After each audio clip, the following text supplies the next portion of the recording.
ladies and gentlemen, and welcome to Abington Green Wave football, where tonight the Abington Green Wave travels south down Route 18 to Vikings Stadium here at East Bridgewater High School, where the Green Wave will take on the East Bridgewater Vikings. My name is Sean Riley. With me tonight is Chris Nagel. Hello, Sean. Filling in for Kevin Whalen tonight. Good to be back on the mic again. It's a pleasure to have you, Chris. You see the captains are out there at midfield right now getting ready to do the ceremonial coin toss with referee Phil Strazzero. Beautiful night here for football. It's a Thursday night game, special 6 o'clock start, as there's a scheduling conflict with the Friday night events here at East Bridgewater High School. But both teams are looking forward to getting this one rolling. The Green Wave come into this with a 4-1 overall record, and the East Bridgewater Vikings with a 1-4 record. These teams know each other very well, and Abington certainly coming in here with the upper hand, Chris. Young team. East Bridgewater is a very young team, Sean. A lot of underclassmen starting. Abington is strong, as you know, 4-1. It's going to be a good game for Abington, I hope. So sorry, dead air there. I was watching that too. Referee says that, I believe, East Bridgewater must have declined. East Bridgewater won the toss. They Yep. deferred. Abington's going to get the kick. They'll receive. No, Abington's going to receive the opening kickoff. Yes. That was the signal. As I mentioned, East Bridgewater coming to the game 1-4. They won their first game, the opener, against West Bridgewater. East Bridgewater versus West Bridgewater rivalry game. They beat them 29-17, but then with losses to a strong Hanover team, Norton, Middleborough, and Falmouth team. And the Green Wave, as you know, are 4-1 with a tough loss against the Rockland Bulldogs last week. This is a league game for both teams. We're going to pause just a second for the playing of our national anthem. Performed by the East Bridgewater Junior Senior High School Vikings Marching Band.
A great rendition of the national anthem. I don't know if you could hear in the distance Steve McGuire on vocals on that one. It was pretty good. And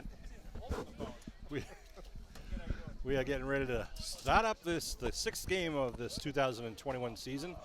It was a nice rendition by Mr. McGuire, wasn't it? It was a beautiful night, probably about 65 degrees. And sure to cool down a little bit, as now the sun has just dipped below the trees on the horizon. As you mentioned, Chris, East Bridgewater, a very young team this year. Their quarterback, in fact, is a freshman, number 8, Ethan Pohl. This team is someone to be watching in the next couple of years, but a tough season thus far, and they know they've got their hands full with a very strong Abington team. Abington is firing on all cylinders, Sean. Like you said earlier, it was a tough loss to Rockland, but I think they're going to come out fired up. And I'm thinking it's going to be a big game for the Green Wave tonight, Sean. Donovan and Leggett are back deep for the Green Wave, standing right now about their own 10-yard line. And we're going to do our best with the East Bridgewater jersey numbers tonight because they're wearing white on light blue. Michael Ullman looks like he's going to be the kicker, the junior. And here we go to start with 12 minutes on the clock. High school football on the South Shore. Let's look for a good return here by the Green Wave to kind of set the tempo. High end run kick, but short. They're going to go to Kilmaine at the 24. Kilmaine puts his head down, goes forward, gets it back up to about the 32-yard line. Didn't want to kick it deep. Gage Williams on the tackle on the return for the Vikings. It'll be 1st and 10 Green Wave from their own 32-yard line.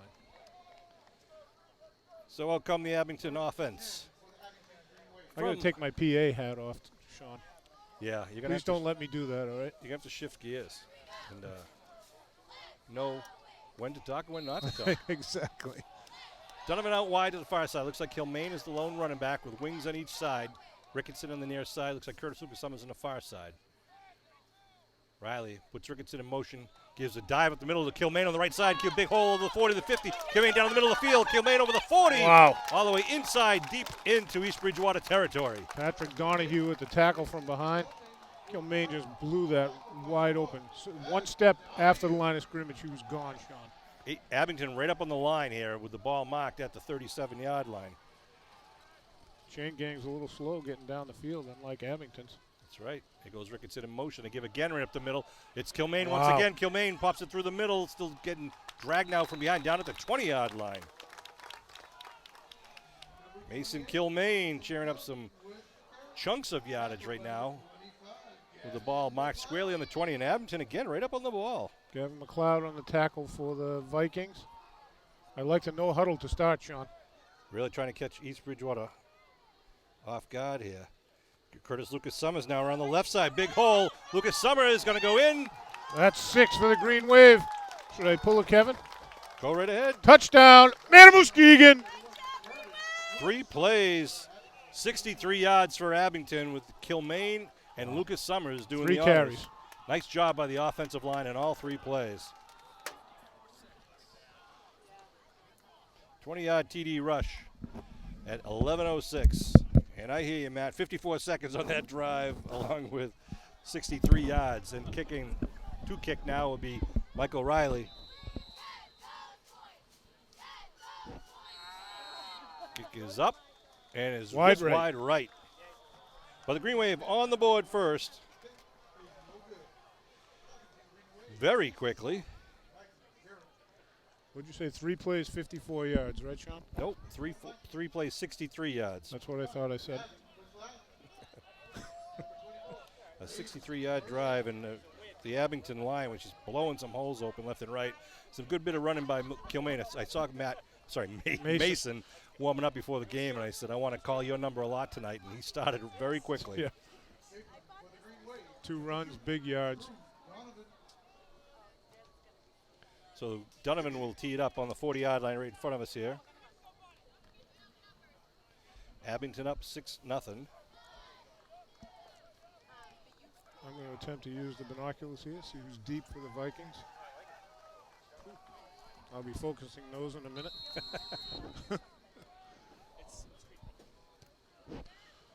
Donovan. Over the right side, it's going to roll out of bounds, however, down near the 25-yard line. We're not very elevated here, so we'll do our best to get the yardage. Yeah, the yard yardage marks. on the far side of the field is not going to Exactly. be easy. Especially that where it's heading there, that far left side of the field.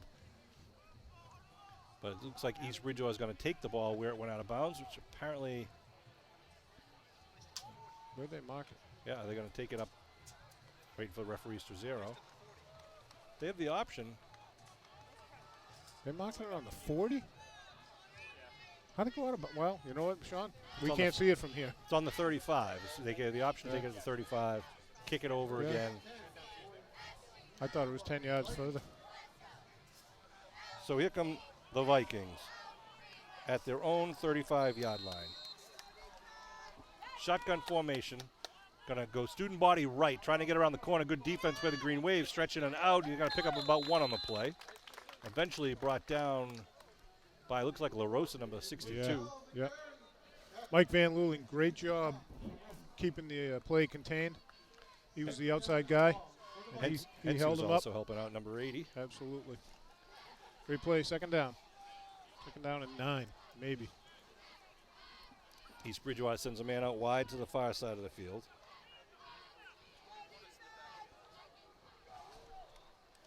And they've got one man in the backfield with the freshman quarterback handoff right up the middle. Going to be hit, but he dives forward, picks up about 5 on the play. It'll bring up 3rd down for the Vikings. That was Aiden Purcell on the carry. Again, Ethan Pohl is the quarterback wearing number 8. And our trusty cameraman, Mike Simmons, is going to be bringing you a good view of some of the numbers, much better than we can see from up here. It's not the easiest. It's not strong contrast. Pohl with a shotgun again, puts a man in motion now. 2 receivers to the right. Turn, spins, give left side, good run. We're going to break over the 50. Inside the 45, still on his feet, down inside the 30. And Van Luling comes from behind to strip the ball. Van Luling and Donovan. Donovan was heading him off at the pass, and Van Luling caught him from behind. That's a big gain for the Vikings. That was Purcell, number 24 once again. So good run there by the senior running back. He started on the left side of the line too, Sean. He ended up way over here. Gives them now good field position at the 23-yard line. They trail 6-0 here in their opening drive of this game. Again, one man in the backfield behind Pohl.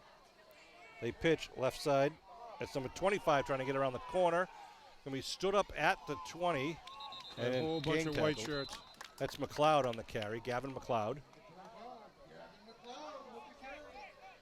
Wasn't that the name of the skipper on the... Yes, who on the Love Boat. Yeah.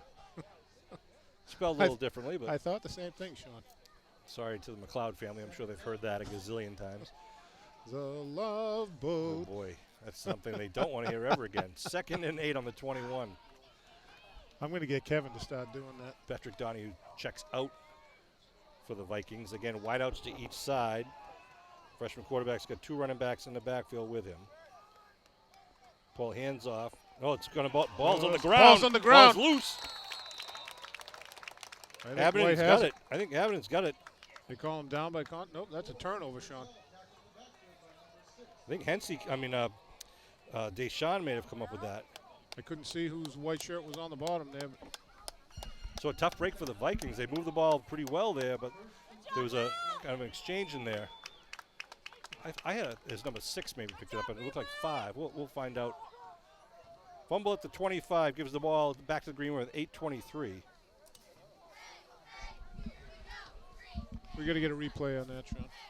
Ball on the 25-yard line. Riley under center, 2 men in the backfield. Turns, looking to throw, puts it down the sideline, double coverage, picked off at the 48-yard line. Going to be returned, coming right at you across the field. Here comes Kilmaine with the speed, takes him back down to the 25-yard line. We'll turn it all over and start it around the other way once again. That's in the same place, that same line of scrimmage. 1st and 10 Vikings.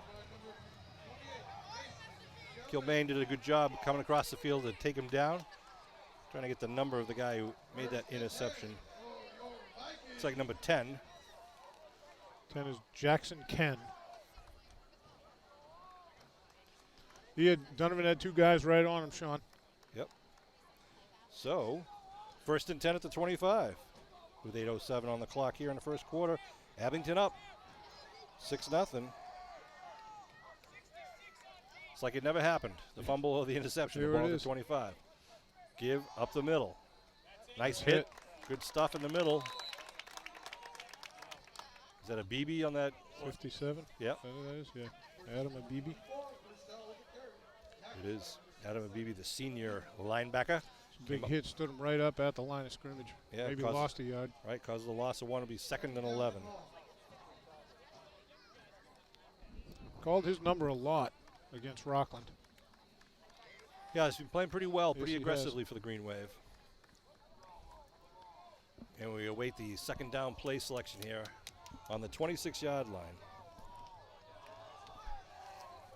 In the backfield is number 24, Aiden Purcell. Pohl in the shotgun. Pohl looking to throw. Looking to the left side. Going to the sideline. Puts it up. It's going to be picked off. But it's just knocked out of bounds. Good help over the top by Deshaun Leggett. Oh, that's Leggett. Yeah. Bring up now 3rd and a long 11 at the 26-yard line. Is it me or are the lights kind of dim here? Like you can see in the center of the field, it's kind of dark. Yeah, but when you get into the 15 to the 25, it's crazy dark. It's like they're missing a bank of lights, but they're not. Again, the freshman quarterback in the shotgun with 2 wideouts each side, 1 man in the backfield. Falls on the ground. Ball's The snap loose. picks it up, though. Trying to get away from LaRosa. Throws it away. Falls incomplete. Is that grounding? Good job by LaRosa. He had a receiver over here. Yeah. Nice pressure by John LaRosa, who had a good shout-out in the Patriot Ledger this week, for some of the unsung heroes, the linemen of the various teams, and he was picked out of the Abington crew. Strong young man. He fought off his block well. Yeah, really put pressure on the freshman quarterback, and good coverage here on the near side. I think that was Van Luling on the coverage. So he was going down. What's his name? It's Pohl. Pohl was on his way down. He just let it go before he hit the ground. Pohl gets the play selection. Again, they get wideouts at each side. He's got 2 running backs in the backfield with him. It's usually 24 and 25, Purcell and There goes McLeod. 24. Looking for They're looking at him in the Purcell. flat. Throws it out in the flat. It's going to fall incomplete. Tried a little wheel route. And it'll be a turnover on downs at 7:02 on the clock. At best, he was going to get back to the line of scrimmage, Sean. He was covered. 1st and 10, Green Wave. Abington now again at their 26. We'll see if we can. That's a restart 1-yard that. swing and a whole bunch of downs later. Yeah, we just took about 4 minutes off the clock. A little less than that. About a minute and 20 off the clock between the fumble, the interception, and then the turnover on downs. So here come the Green Wave with Kilmaine in the backfield behind Riley. Ricketson near side goes in motion. They give to Ricketson around the right side. Ricketson crosses the line of scrimmage, turns it upfield, gets the first down, Still still on going. his feet, up to the 45-yard line. Isaiah Ricketson with a nice bit of running, and again, good blocking on the line.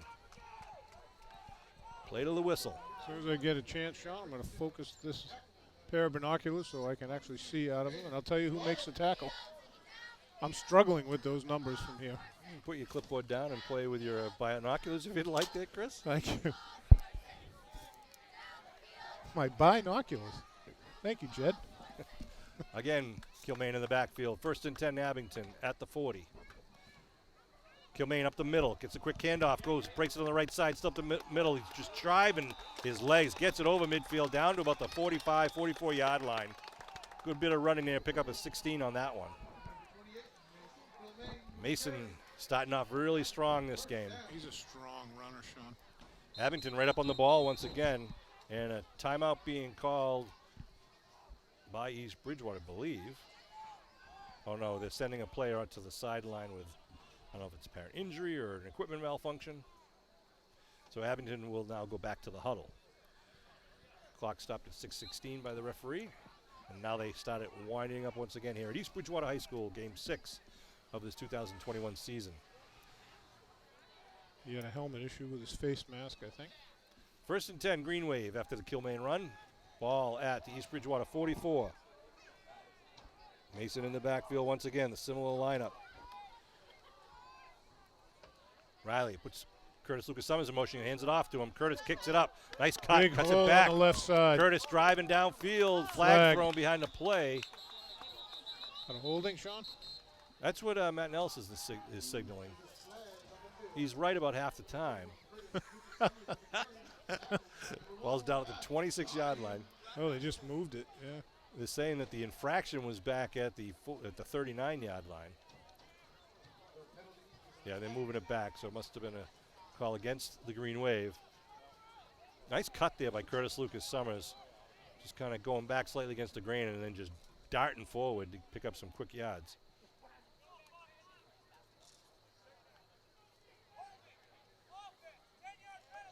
Holding, 10-yard penalty. Now, for the record, we did talk to referee Strazero before the game and offered. I brought the wireless microphone for the referee, and he declined. He said it makes him kind of Little anxious. a little anxious. A little anxious. He had some issues with that. But to his credit, he's got a nice, loud voice carrying it He's up here. projecting it all the way out here. Good for him. 1st and 15 now at the 49-yard line. Dunham out wide to the far side. Riley in the center. Curtis Lucas Summers in motion. They give it to him once again. Curtis going to be taken down behind. No, he's still on his feet. Still going. He's going to pick up about 5-6 yards where nothing was really there beyond the 3 or 4 yards initially. And we got to play with no helmet. Yeah, so he'll have to come out for a play. Anytime you lose your helmet. Yeah. And he's coming out limping. And that's one of their best linemen, Ben Capocci, right there. He's a senior. one of the captains. He's a captain, yeah. Green Wave want to try to take advantage of this. That was the same play. 2 plays in a row coming over the left side, Sean. We'll see if they keep it up. 2nd and 8 now at the 42. Again, Donovan to the far side. Same formation. Looking to throw is Riley. Riley rolling right, looking for Donovan. Double coverage, turning upfield. Now tosses it downfield, just falls incomplete. Intended receiver was Kilmaine, who got behind the linebacker. Riley just tried to short arm it to him. Kilmaine had a lot of green in front of him, Sean. Well, it's going to be interesting. They're going to be double coverage and covering Donovan all game. So that's going to kind of open it up for the likes of, the Van Lulings and the Kilmaines and Curtis Lucas Summers, whoever else is coming out of the backfield or the slots. Or, as we saw last week, Izzy had a nice 40-yard touchdown run with a lot of yak. A lot of moves. Yards after catch. Nice. 3rd and 8. You're using an acronym. Well, if you You're like a professional. Get away from the PA system and get up here. I'm not allowed to use all that stuff. 3rd and 8. Now 2 men in the backfield. Izzy goes in motion. They pitch to him. Izzy. He's got some a good wall in blocking front of him, Sean. Back in front of him. Turns it upfield. Gets the first down. Still going. Down near the 30. They'll move the stakes for the Green Wave. They mark it right on the 30 or the 29. It's close. Student butter. I like that play because it gives Izzy a running start. Yeah. And that's something, if you're on defense, you don't like to see. He had plenty of patience. He had, 3 or 4 white shirts in front of him. They were just making a hole for him. Ball on the 29 now. 1st and 10, 4:20 to go. First quarter. Look how dark it is down there, Sean. Lucas Foley now in the backfield for the Green Wave. Give right side. Donovan. Donovan turns it back against the grain. Gets a shirt tackle. Gets it close to the first down. No, it gets it over the first down. He held on to that ball. He spun around like a top. Ball First and 10 Green Wave. Ball's at the 18 now, 1st and 10 down on the 4-minute mark here in the first quarter. Green Wave up 6-0. They scored in 3 plays and a 67-yard drive, a 63-yard drive to open up this game. 2 runs by Kilmaine and then the touchdown by Curtis Lucas Summers. Van Luling out wide to the right side. Foley and Curtis Lucas Summers in the backfield. Timeout on the field. They call timeout? Oh, the referees are stopping the clock. I'm not sure. You know what? The ball wasn't. They weren't ready to go. Wasn't set. Riley gives right side dive. Curtis Lucas Summers breaks 2 tackles. Another helmet comes off. I think that's the same guy, Sean. It is the same guy. Yeah. He's not happy it came off either. He's going to get a better chin strap, especially if you're going to try to tackle Curtis Lucas Summers.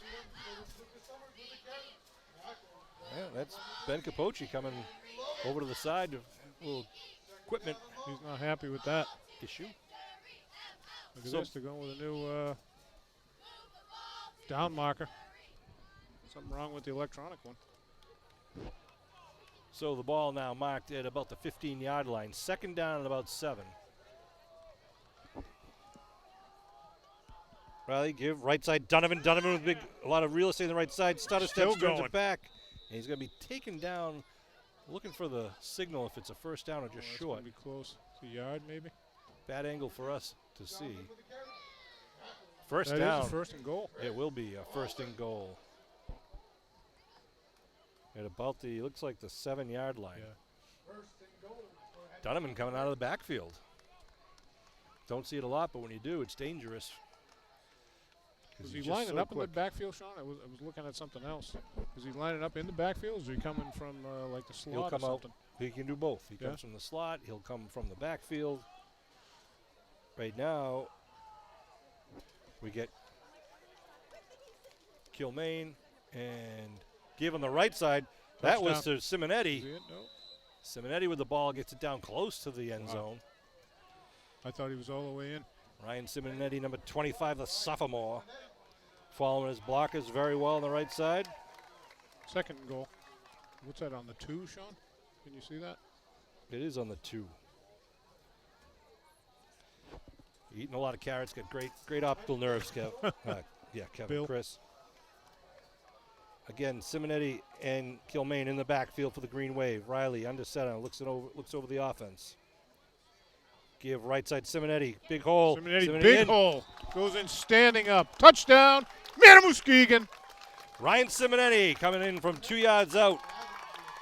Gets on the board for the Green Wave. Nice job by the sophomore running back.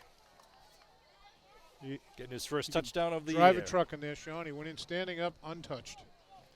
And the Green Wave will go for the point after conversion. 1:47 here in the first quarter. Big fan club of the Ryan Simonetti here watching this game. And the Green Wave will see if they're going to go for 2. They are with Riley under center. Van Luling out wide to the far side. Lucas Summers in the backfield. Put a man in motion. Curtis. And he's Lucas Summers, he's in for 2 points. So the Green Wave put 8 on the board there in that series. They're getting a 14-0 lead here with 1:47 to go on the clock. That's another great drive, Sean. Started where? On the 26-yard line? Can you do the math? 74-yard drive. Curtis Lucas Summers, number 31, get the PAT. And Simonetti gets the touchdown. And Donovan will be out here with the kicking duties once again. Donovan kicking off. Let's see if I can see who's back deep.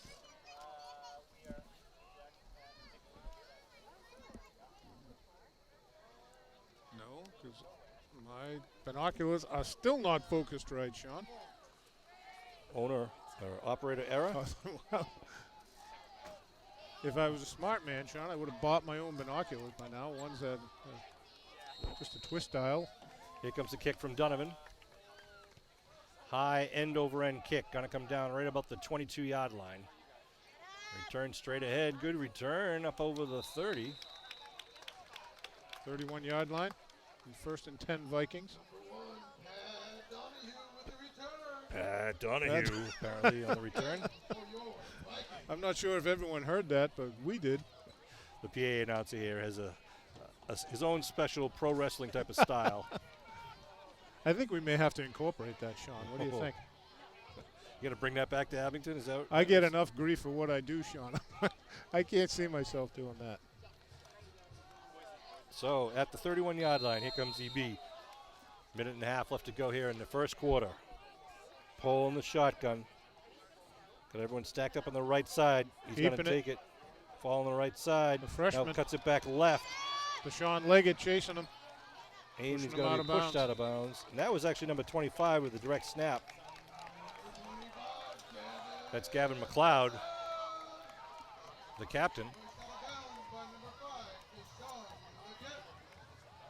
He's not really captain of the team, but he's captain of the Love Boat. Yeah. So the ball is out now at the 27-yard line. Good run there by McLeod. First down, and McLeod now is the quarterback. We're number 25.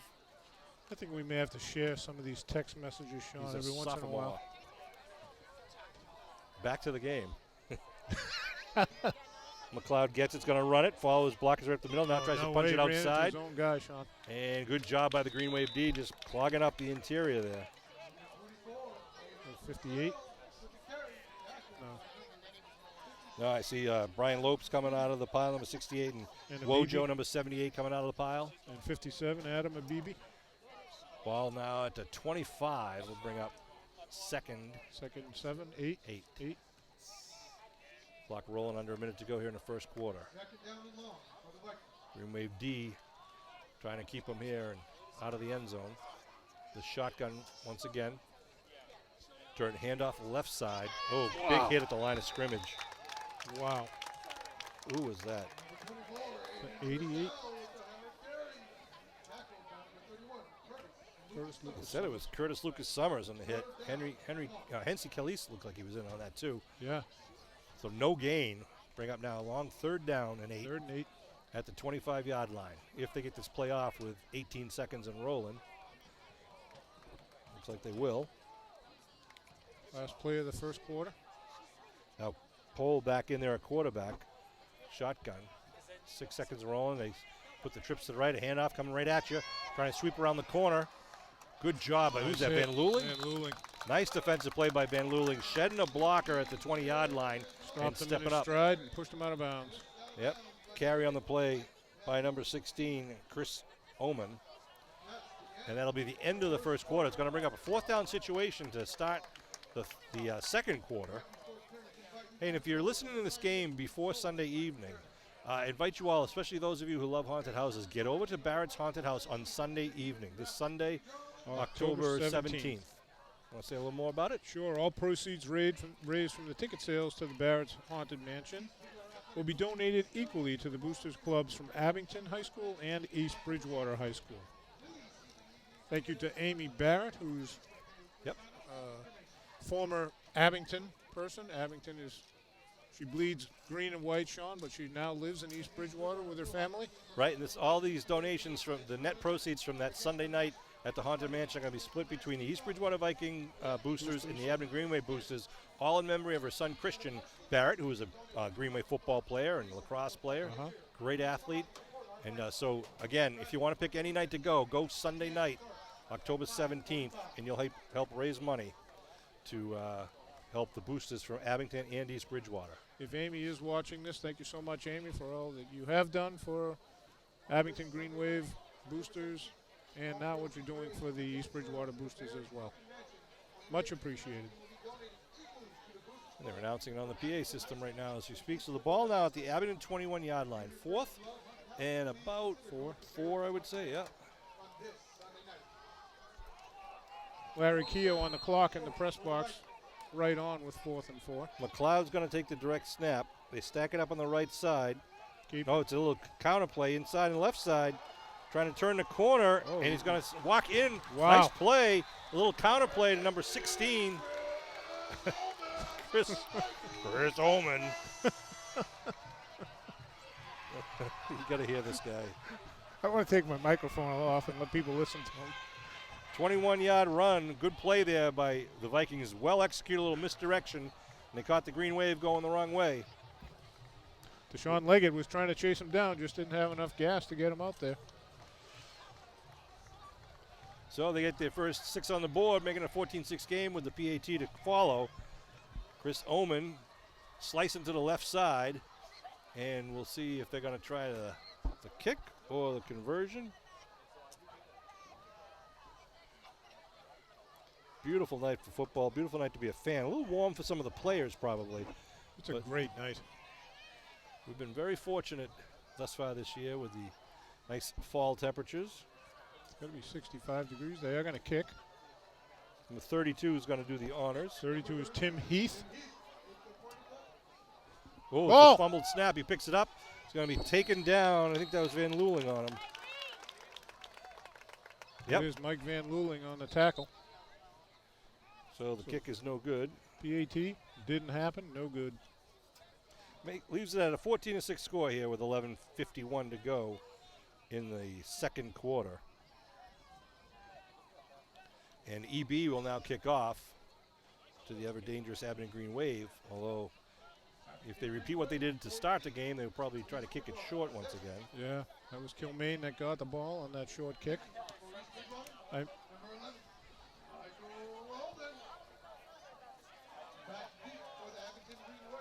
Want to send a shout out to our Abington Green Wave cheerleaders. Absolutely. Who are here in front Straight of us. in front of us.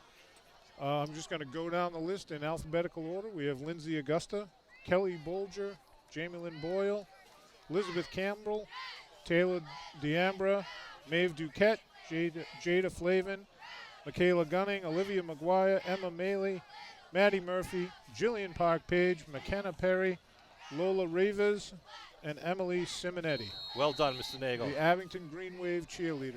Almost like I've done that before, Sean. Is the kick up, end over end kick, going to come down at the 31 to Lucas Summers. Lucas Summers still on his feet, up over the 40 to the 45. Could return up to about the 47-yard line. Green Wave will come back out on the field here. I'm looking to see who brought him down. It's like number 14, Zach Pratt. Brought him down. They're going to mark it about the 48-yard line. As they say in the professionals. That's good field position to start. All right, here come the Green Wave now.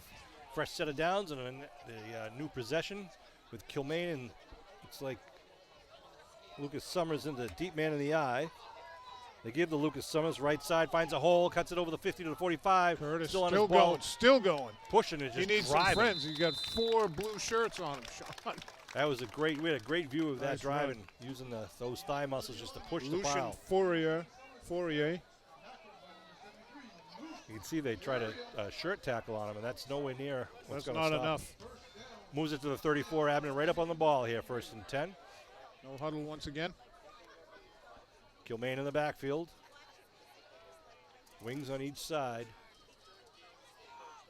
Riley puts Ricketson most, gives up the middle. Kilmaine gets the big hole Wow. again inside the 25 to going. 20. Still What a on his feet, block. driving down inside the 10-yard line. Mason Kilmaine putting on a show tonight with a 24-yard pickup.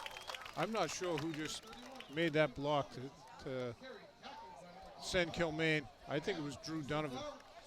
The guy from East Bridgewater didn't see his number because he fell flat down. Be Donovan first, just knocked him flying, Sean. first Great and run. goal to 10. Abington right up on the ball. Again, Kilmaine, the lone running back. Ricketson in motion. They give to Kilmaine up the middle. Kilmaine jumps over the line of Just scrimmage. Still on the bruising 5. it. Still pushing. Touchdown! Muskegon! Mason Kilmaine. It was the Mason Kilmaine show, that whole drive, Sean. Well done, Mason. Well, he certainly earned that from what he did with the first drive of the night, Yeah. getting us down into the touchdown zone. And Kilmaine just doing the yeoman's work on that drive. He was bull rushing all the way in there. He was carrying multiple Vikings on his back every time he carried. Was that another 3-play drive? Started was. on, what, the 49, Yeah, 48? We had Lucas Summers and Kilmaine, Yeah. right? Yeah.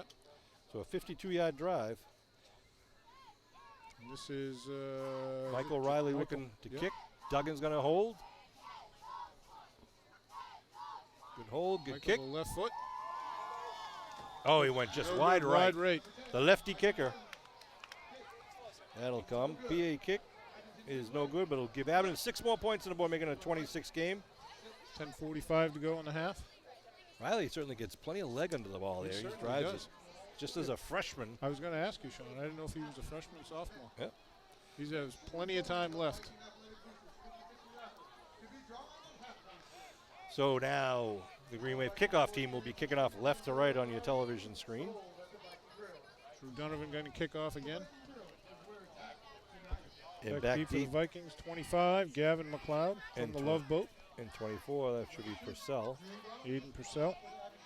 That's my last Love Boat reference, just to let you know, Sean. We'll see about that.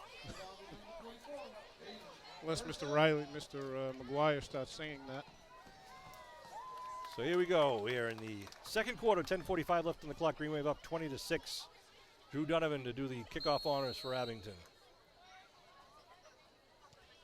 A line drive kick on a bounce inside Oh, the it's still 30, on the rolling, ground. picked up at the 25, and then going to be Leggett, tackled down to 32. Leggett and Van Luling on the tackle. Purcell with the return. And out comes the East Bridgewater Viking offense. First and 10 Vikings, they're on 32-yard line. Almost right directly in front of us, Sean. As long as they're near the sidelines, the lighting's pretty good. Yeah, this side we'll do okay. Over there, it's tough. So it looks like Pohl is back in there, quarterback right now for the Vikings. The freshman signal caller. He's got one man in the backfield behind him. They got 3 guys over on the right side, 1 to the near side. Handoff up the middle.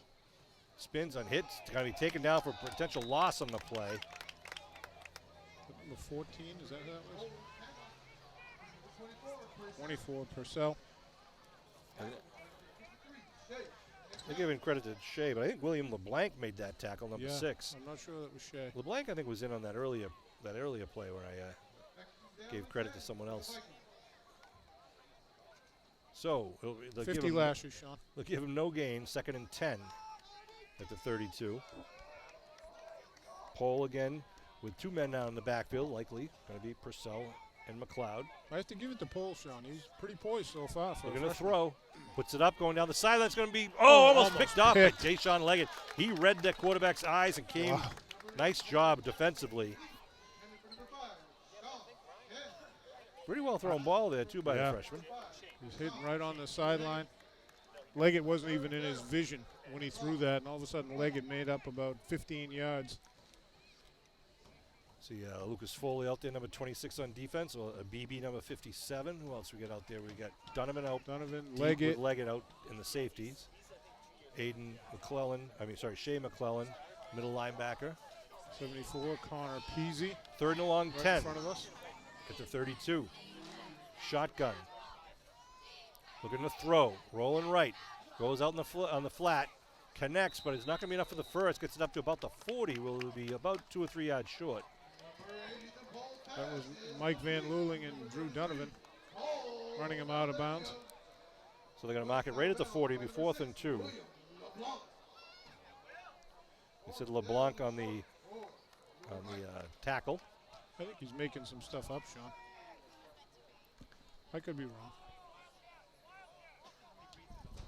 The Wildcat coming in now with McLeod, number 25, going to be taking the direct snap. They need 2 yards to keep the ball here in possession. They got 3 men in the backfield. They're going to roll right, and he does get the first down as he gets up to the 45-yard line. Good play by the Vikings. Hard to defend when you stack it up with everybody on one side. Everyone's on the right side. You don't have enough bodies over there. And you got to be careful abandoning the weak side, because that's when they can burn you going the All wrong of a sudden, way. you got the right guy running it. Yeah, or they release the end that way and just loft a pass out. So 1st and 10 now at the 45. 9.5 to go here in the second quarter. Pull at shotgun. Turns, spins, gives a handoff up the middle. Oh, wow, nice stick hit. into the line of scrimmage. That's a BB. Wow. Nice play by the linebacker. Right on the line of scrimmage. He's having a great season. He certainly is. Really, I like when he plays aggressively like that. He didn't even have anyone block him, Sean. He was just wide open. Well, I thought there was a loss in the play with that one, but they give him back to the original line of scrimmage. 2nd and 10 at the East Bridgewater 45-yard line. 2 wideouts to the near side, 1 to the far side. The freshman with a shotgun looking to throw. Looking in the air, now goes across the middle, puts it up, and nice job knocking it away. That was McClellan. Stuck out the bear paw at the last second to take it away. It looked like it was going to be a completion. I thought it was in whoever was the guy from East Bridgewater. I thought it was in his hands, and Shea came flying across the field, knocked it out. Then the receiver was Sean Ken, number 5, and it was great defensive play by the senior linebacker, McClellan. Senior tri-captain. That's right. So 3rd and 10 now at the 45. Like they're shorter man. Yep. Purcell coming off. They're going to call timeout. Coach Graham not happy with that at all. Did not have all the guys they needed. So they'll burn a timeout with 8:40 on the clock here in the second quarter with a pending 3rd down play. Want to remind you, and all green wave so far, Sean. Sorry about that. No problem. Your reminder. Upcoming games next Thursday, the 21st, will be a home game against the Middleborough Sachems, one of the premier tough teams in the South Shore League Sullivan Division, which Abington is now in that division. In fact, Rockland is playing Middleborough tomorrow night, which will be October 15th. We're going to play Middleborough on Thursday, October 21st at Abington. It's homecoming night for the Green Wave. After that, the following week will be the Green Wave travel down to a town called Norwell, where we'll play the Clippers. Where's that, Sean? On Friday the 29th. That's Chris Nagel's hometown before he realized his sins and moved to Abington many a year ago.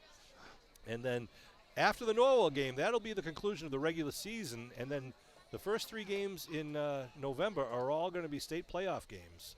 So, the next couple of weeks are going to decide what your power ranking is and who you're matched up with for the first, second week of November. And, of course, Thanksgiving game this year will be played at Whitman-Hanson on Thanksgiving morning. So here we go, 3rd and 10 at the East Bridgewater 45-yard line. They put wideouts and slots to each side. Pole's got 1 man in the backfield with him. Now they bring another running back over. They pitch it. It's looking to throw. Oh. The lefty puts it up and Nice completes catch. it, but short of the first down at the 49-yard line. Short by 4. The southpaw throwing the ball there. Maybe 4th and 4. That's a nice play. I liked it, Sean. Yeah. Digging into the bag of tricks. Now, just to let you know, Sean, I've lived in Abington for 34 years. I lived in Norwell for 18. Keep working on it. Coming down to the 8-minute mark. Again, I knew I'd get nothing from you on that. They stack it up on the right side. They hand it off coming back now. A little misdirection coming around the near side. Deshaun Leggett.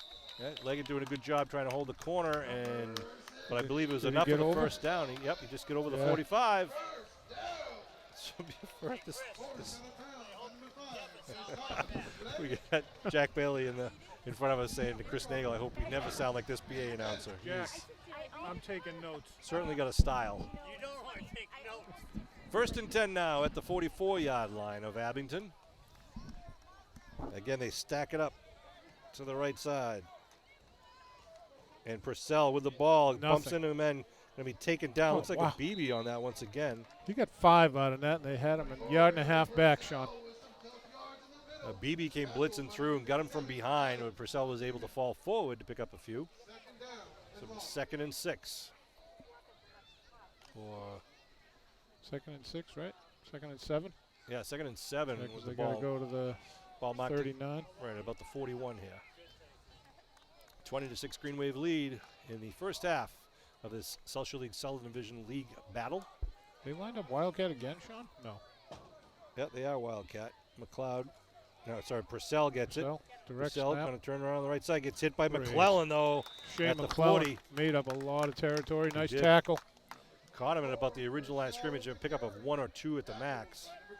That was a big play there by the senior linebacker. It's a nice play. 3rd and 5 could use a good stop here again. Tell you who was in on that too is again Hensey. Calise was all over him, coming from behind with some speed. Number 80. Now let's see what they do now with a 3rd down attempt. 3rd and 5 for the Vikings. They trail by 14. Pole in the shotgun. Looking to throw. Going to the left side. Connects. Breaks a tackle and then Leggett held on. First down, though, inside the 25-yard line. It'll bring up a new set of downs, and it'll move the stakes for the Vikings. That was Sean Ken. It was a battle of the 5, Sean. Chris, that wasn't Sean Ken. That was Sean Ken. According to the Jack PA Bailey yelling at me already. Don't ever sound like that, he says. 1st and 10 at the 24-yard line now, just under 6 minutes to go. Pizzerino was just going to pull his hair out listening to him. The Wildcat formation once again, rolling right. It's number 25, McLeod. McLeod cuts it back Still on going. his feet. Breaking for the corner. Leggett gets to him, though. Wow, he's out on maybe the 1-2 yard line, Sean. Good job by Leggett. McLeod with some nice bit of running, following his blockers there. And the East Bridgewater Vikings moving the ball pretty well against the Yes, Green they Wave. are. Ball going to be marked, looks like on the 4-yard line. 1st and goal. And they've gone both sides of the line, too, Sean. It's not just right, it's not just left. They're mixing it up.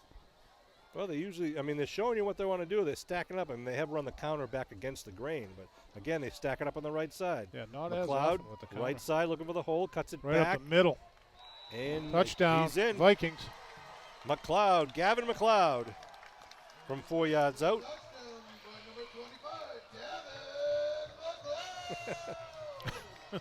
I hope you can hear this at home. Gavin McLeod. Matt, we have to find a way to let them hear that. Well, maybe we're saving them. 4-yard touchdown run by Gavin McLeod at 5:10 on the second quarter clock. And the Vikings will line up for their point after conversion. They trail now by 8. They're going to line up with the two-point conversion now. Yeah. And again, McLeod's going to take the Wildcat. direct snap of Purcell to his right. Purcell takes it and goes, Gavin goes around the left side. Wow, he faked me out, Sean. Yep, McLeod gets the 2. Did McLeod get the direct snap on that? I'm not sure. No. 16. Oh, 2-point conversion. Chris Oman got Chris it. Holman. Abington Greenway 20. Or, as the PA man says, 14. Christopher Oman. I'm practicing, Sean. Oof, abandon that script. 20-14, Green Wave, 5:10 left in the first half here at Viking Stadium. Sean Riley and Chris Nagel bringing this Abington Greenway football action along with Matt Nelson, our technician extraordinaire, does the sound, sets up the cameras and everything. And then we got the postman, Cyclops up top. It is Mike Simmons. He's going to bring you all the action from right through the viewfinder. Why do they call him the postman? Why is that, Sean? Because he delivers. See, hopefully you're enjoying the view at home on your television set or Hopefully on your you're enjoying laptop. the commentary, too, except for that. All right, getting ready to kick off. Number 11, Michael Oman. I believe that is the kicker. Puts it up, short ender over and kick, going to come near the sideline, going to be bounced inbounds. Oh, Oh, ball's ball's loose. loose. And look, the Vikings Oh, almost it's had still it. loose. Still loose. Not sure who got it. The Vikings had it, then they lost it, but I don't know if a Green Wave touched them. The ball bounced backwards towards the Vikings. Vikings are saying their ball. We'll see what the official says. It is. Vikings recover the loose ball inside the 30-yard line, gives a good field position at the 29. Vikings have momentum, Sean. Yeah, we'll see if the Green Wave defense Yeah, can the step young it up guns here. are trying to flex their muscles a bit here. So the Vikings will send their offense back out on the field here with 5:05 on the clock. And they'll be starting, as we mentioned, they're going to mark it now at the, where is it, the 28. 28.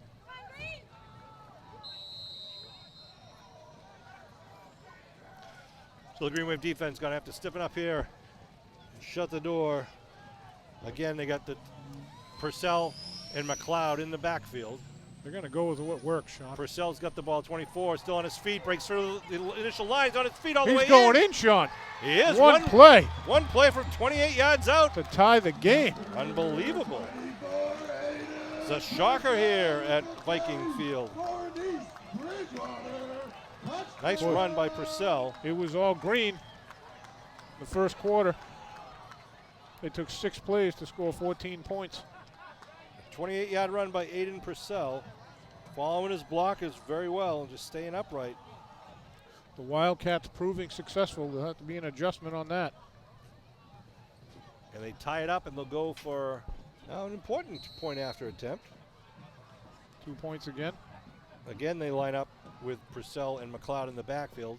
McLeod to Purcell's left. They give it to McLeod. McLeod straight ahead, a flag thrown. Flag in the backfield. We'll wait for the call from referee Trezero. Trezero. That's. Well, we'll see what the call is here. Big huddle going on. They didn't signal whether he was in. Holding Looks like call. holding Vikings. Well, he must have been in because they're moving him back. If they weren't you in the end can't zone, they enforce would it, have just right? declined the Yeah, penalty. yeah. So they're going to move him back and have the point after attempt going to be now at. Well, they're marking it at the 15. So probably a different play selection here for Coach Tim Graham in his second year at the Vikings.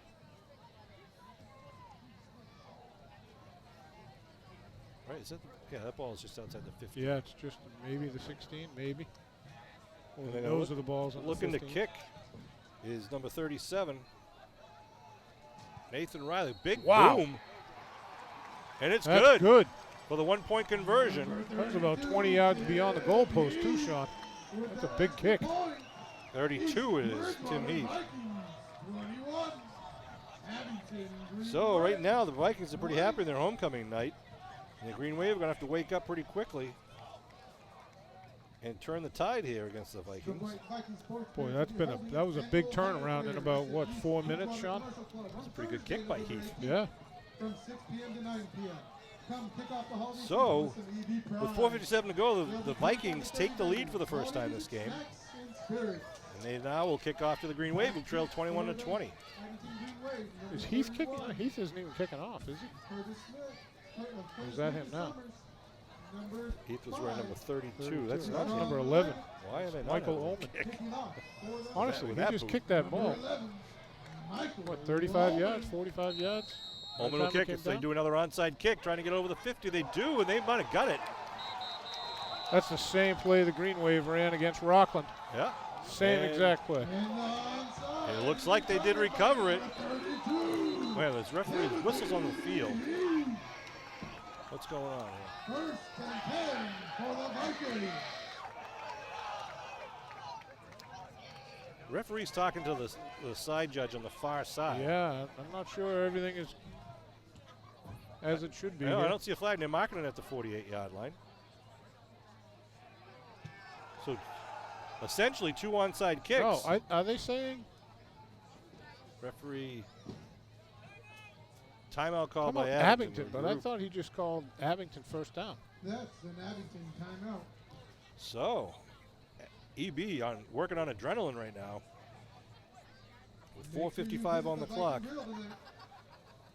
They get the ball for basically the 3rd time in a row here.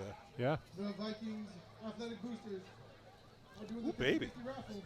Who'd have thought Wow. we were seeing this right now? Make sure When you came in buy here with your a ticket. 4-1 Abington record and a 1-4 East Bridgewater record. With a whole bunch of young guys on the EB side. Yeah. And they are, stepping up right now, especially Purcell, Just a who's reminder one of to the all seniors. McLeod. that you He's may a not sophomore. re-enter the stadium after leaving this event. And I got to give, what's the name, Ethan Pohl some credit too, Sean. Yep. So it'll be 1st and 10 at the Abington 48 with 4:55 to go. East Bridgewater with the ball. Got to think they're going Wow. to keep it on the ground because, honestly, a couple of the throws have been weak. near interceptions, a couple of incompletions. You know, the Wildcat has been working for them. That's Yeah. where they're getting all their yardage. It's really hard to defend against the Wildcat. It's because it's essentially, usually the quarterback hands it off and you've got 10 guys coming at you. Yeah. In this case, when you direct snap to the running back, the Wildcat, you've got 11 guys coming at you. And he's coming quick. Right. Pole in there at quarterback, though. They got 2 wide receivers out to the near side, 1 to the far side. Ball on the 48. And whistle at the snap. I think they called it timeout. Yeah. East Bridgewater, Tim Graham called it timeout. Something there he didn't like. It looked like that was going to be a pass attempt. Boy, by that the was that Vikings. was really close. It was.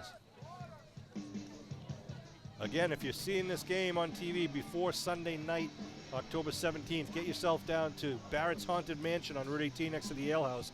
If you like haunted mansions and you haven't been to the Ale House, shame on you because it is really, really good. It's a blast. I haven't really. I probably walked through there once or twice, Sean, but I worked there, for various organizations I've for done it a too. whole bunch of years, and oh my goodness, It is fun to work it's it. a lot of fun to work it. You volunteer and they dress you up and you can scare the bejesus out of people as Yes, they come you by. can. And weirdly enough, a lot of people love that. They truly do.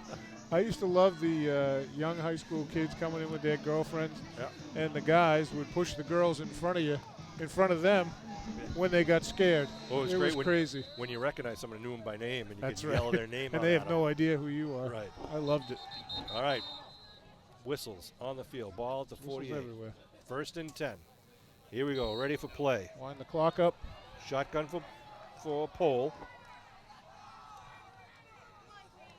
Wait the snap. Oh, bad Oh, snap. ball's Ball's loose on the ground. Pole dives on it back at the 38-yard line. Good break there for the Green Smartly. Wave. He actually, the ball went off his hand and went backward, and he bumped into his running back and initially couldn't get directly to the ball. He almost didn't get it. For EB loss. 2nd down. I So thought he's- it was Curtis Lucas Summers East chasing him. Bridgewater with a flotilla of substitutions. Yeah. Cole DeVecchio, number 33, and I saw Gage Williams, number 3, checking in. You've been waiting all year to use that? A flotilla of substitutions. Stick with me, Chris. You'll go far. 2nd and very Are you a long lawyer now. or something? Because those are big words, Sean. Ball on the 38. They hand it Coming off with the misdirection. counter play coming around the near side. Adam Abibi chasing. That's a nice play. Wow. That was a good job by Foley, Foley, and Abibi. 26. Number 16. Foley did a great job stringing him out on the near side, and Abibi was on just hunting him down from behind. He only gets it up to the 40, so it's still going to be a long target here for the Vikings. Where they are on the 40, they got to get it to the other 39. So it's 3rd and 21 right now. Lucas Foley with a good stop. He was a lone man there, and he took him on head on. And that was an example of where they use the misdirection, where they stack it up on one side and they give it to the guy coming back the other way. Tim Graham must have been listening to us, Sean. Again, they stack it up now on the right side. He follows the blockers on the right side. It's Purcell. Purcell going to Nothing hit him. there this time. Hands Stop. on the ball, everything. Good job in there by the interior of the line. That's a BB on the bottom. Of course it is. Adam and BB having another game, Sean. They give him progress to the 42. Fourth and a whole bunch right now. Fourth and 20, 19. 19, yeah. You would think they're going to punt here. Deshaun Leggett is going to drop back a little bit. Tim Graham, I think, Coach Graham is talking to the line judge on the side saying, I'm going to call a timeout right before the 40-second play clock expires, just to take as much time off the clock, a la Bill Belichick. Yeah. I don't see a 40-second play clock up there, so how does he know? The guy, they keep it on the field. Yeah. And the guy in the back raises his hand right now. He's got about 10 seconds. And they'll call timeout. Timeout East Bridgewater. So that drains a couple of more seconds off the clock and brings it down to 2:28. So it looks like East Bridgewater will be preparing to punt it to the Abington offense and leave a little bit over 2 minutes for the Green Wave to try to tack on one more score before they take the break at halftime. See if the Green Wave offense can get moving forward. Again, reminding you that next week is a Thursday night game at home against the Middleborough Sachems on October 21st. The following week, we go back to the regular Friday night schedule. That'll be at Norwell High School. Going to be two good games coming up against Middleborough and Norwell. Absolutely. Both league games will determine basically the power rankings and the standings as they move into the playoffs in November. Sean, did we finish talking about Barrett's? That the We did. proceeds from the night at the Haunted Mansion on the 17th, courtesy of Barrett's, go to both booster clubs, the East Bridgewater Vikings and the Abington Green Wave Boosters. So Here's the punt from the Vikings. Last scrimmage at the 42. Good kick, but it's going to go out of bounds at about, I would say, the 37. see where he walks it off to. Pretty Oh, close, Sean. what? 36. No, he's no, at the 30. 31. The Come ball on. landed right there. Like Did about it cross 5 yards over out that? of bounds. Sean would be going. I mean, Kevin would be going crazy, Sean. Yeah, that should be way up. Yeah. Just a reminder to all students that they may not re-enter the There. stadium after Can't leaving challenge this it. event. I vociferously disagree with that. You are quite vociferous. So the ball on the 31-yard line with 2:21 on the clock. I don't know how they calculated that there. Yeah. I don't know. All right, Green Wave, You and I had a whole different spot. 69 yards away from pay dirt. Down 1:21 to go in the first half. Gilmain in the backfield behind Riley. Ricketson in the near side wing. Looks like Donovan on the far side. They give Donovan coming around the right side. Big hole on the right Big hole. side. Donovan over the 40. Cuts it back and a good tackle at the 42-yard line, 43-yard line. Number 2, But Donovan gets the first down. They'll stop the clock and move the stakes. tackled by number 10. Number 10, Jackson Ken on the tackle. And a lot of whistles. And again, the Yeah, what's happening? The lineman from the far side coming across the field talking to the ref. They stop the clock at 2:15. Not really sure what the discussion is about, and they haven't moved the stakes yet either. I don't see a flag, Sean. I don't either. didn't see a flag. Oh wait, there is a flag up at the 49-yard line, and right at midfield. After the whistle. So you get the play, you get the first down, and then they would Plus assess you the get penalty, yardage. Yeah. which would be great if it's against EB because that would move us into EB territory. But we'll wait and see. They say a Referee trip. talking to Coach Graham.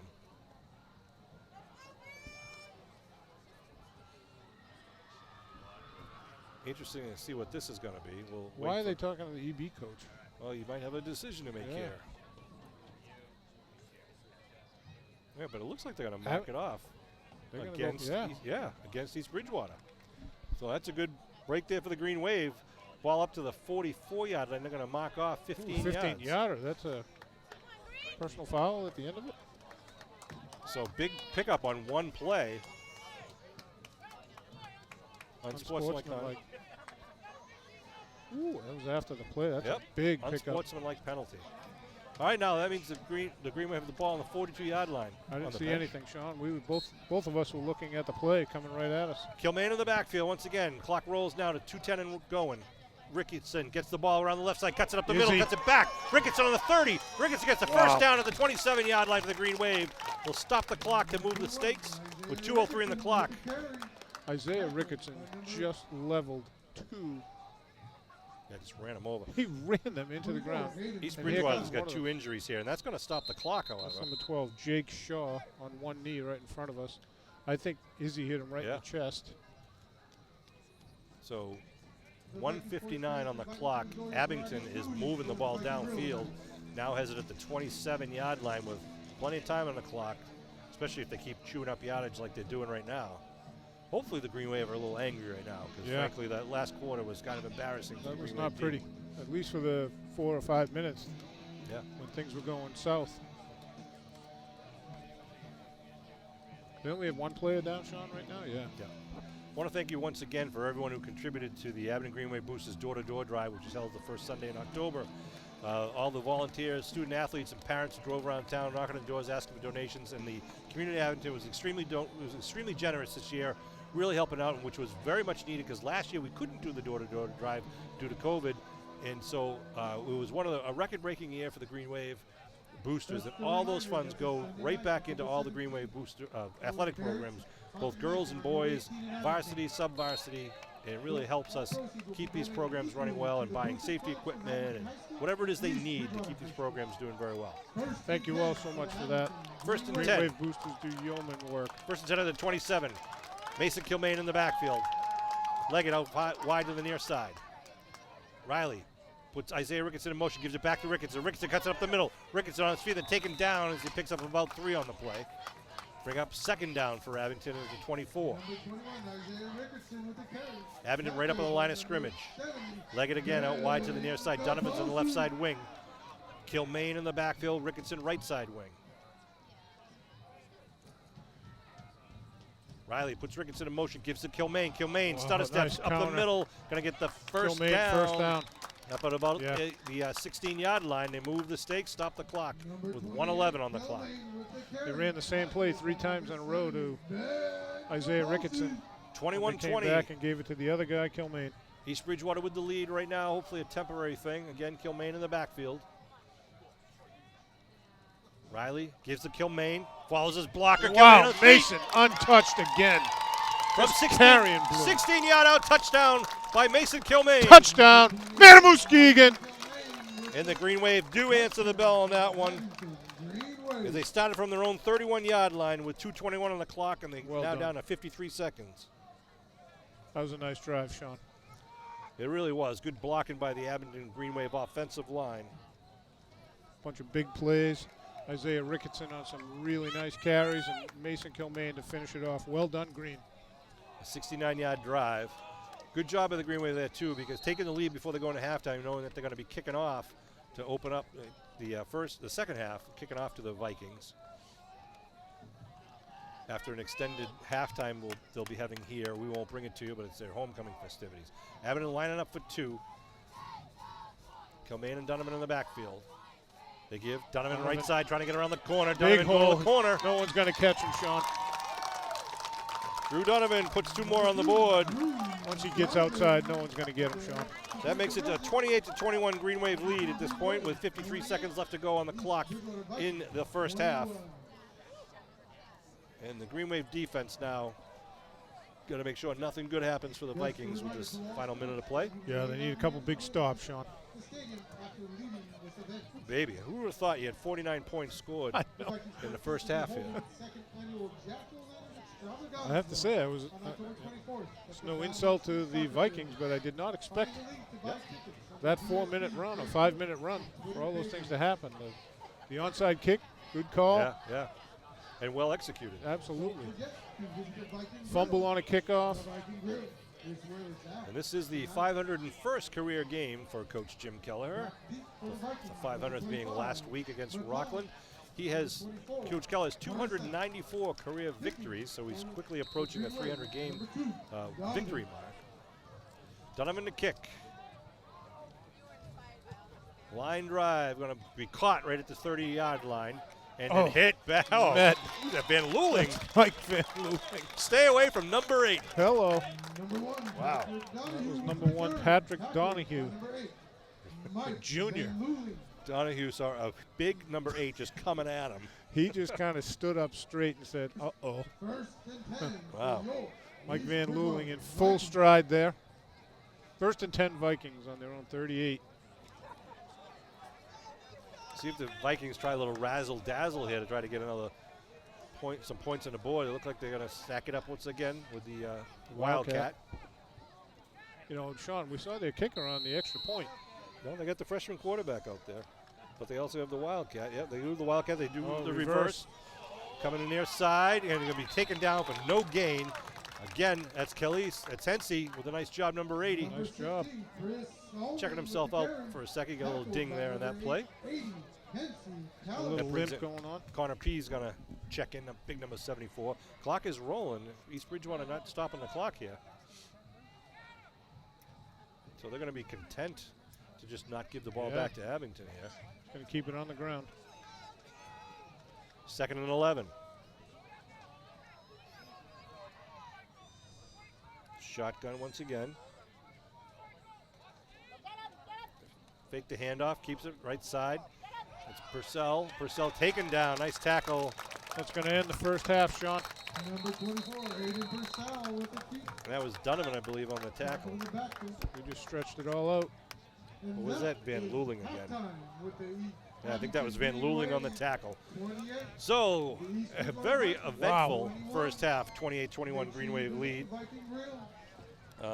Chris, I don't know what to expect for the second half. Still looking for volunteers. And EB is going to get the ball back, Sean, so it could be anything. Please see the It's crazy. EBS Athletic Boosters Facebook for signups and information. And Tonight is going to remember, be this Sunday night, homecoming for the East Bridgewater Vikings all and proceeds senior night, raised so from ticket going to be a sales little will extended bear halftime for us. on Chrissy, you and I are going to step United aside while Matt Nelson and Mike Simmons are going to bring you some of the halftime show here from the East Bridgewater Viking bands as part of their homecoming festivities. So Excellent. we'll be back with third quarter action Consider going in to just a few Fairmont minutes. Haunted Mansion on this Sunday night. You are urged to buy tickets online at www.baconmansion.com or at the Haunted Mansion ticket office located next to Abington Ale House. Please support the Abington and East Bridgewater Booster Club by daring to be scared at Barrett's Haunted Mansion on this Sunday night. Tonight's halftime will be 15 minutes long for homecoming and band presentations.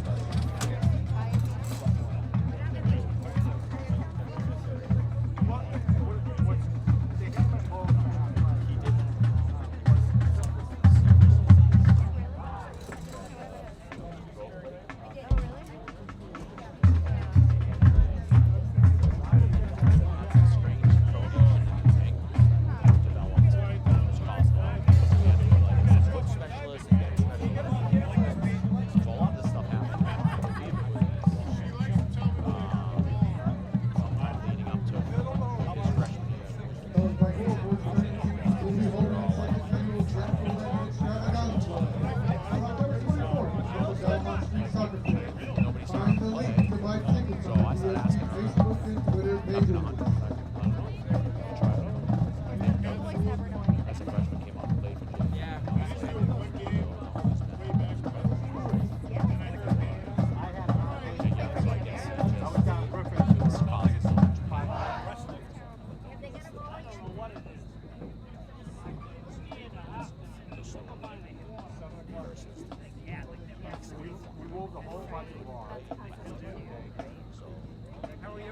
Let's go with this versus that. Yeah. Would you? Yeah, sure. I would save face. Since none of it is just right. And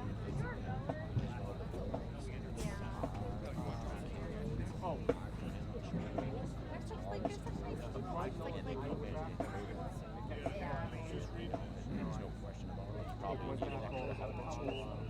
Please welcome the East Bridgewater Junior Senior High School Vikings Marching Band under the direction of Dan Hatfield, Percussion Director Mike Pisano, Color Guard Instructor Brianna Drayton McBride, Assistant Drum Major Faith Jordan, and drum major, Aloise out Lizzie. of nowhere. Hope you enjoyed the I know we're all performance of summer, their but some greatest kids weren't developed. rock show. Like, will need the structure. The saying was when I was in, we never promised you a rolling pad.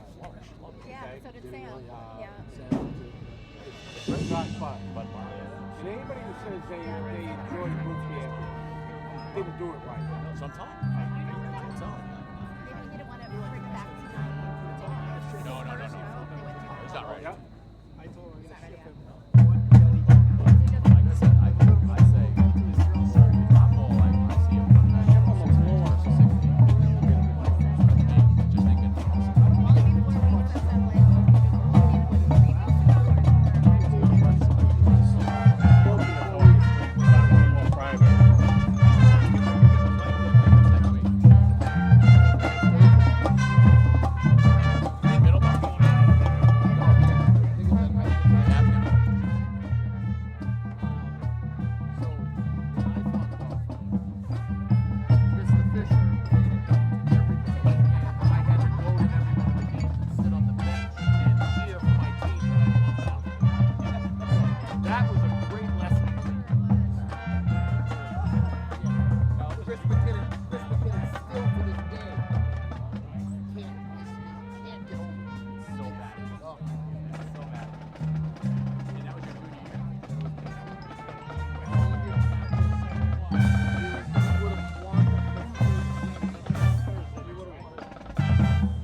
Somebody told me that it was 6. I was drinking speed up better and than the my information. dancing speed up and the My shirt son taking can't even off, call. like Phil Silver. Luckily Taking not. the shirt off and dancing, and I sat on the couch drinking and enjoying just they're rapping into the mic and dancing around Chris is dancing, spinning around, doing all kinds of things. And they're the alcohol is going down faster than I've never seen it before. I mean, at 4 o'clock in the morning. What is that? I can't even think of doing that. I look at them and I marvel at them. I'm like, how is and Donnie was up 8 o'clock this morning. No problem. No problem. They're functioning. he was like, this guy's down.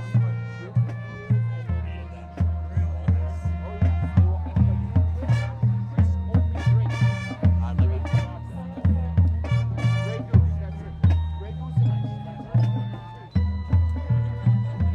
I can't even believe it. I'm so glad I didn't come.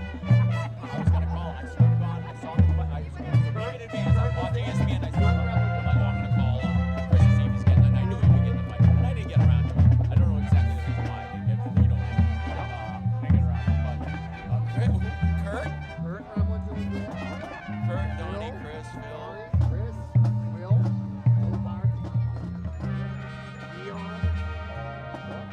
big boys. Was Chris big still? I saw a little bit of weight. I saw he was back. He told me he was.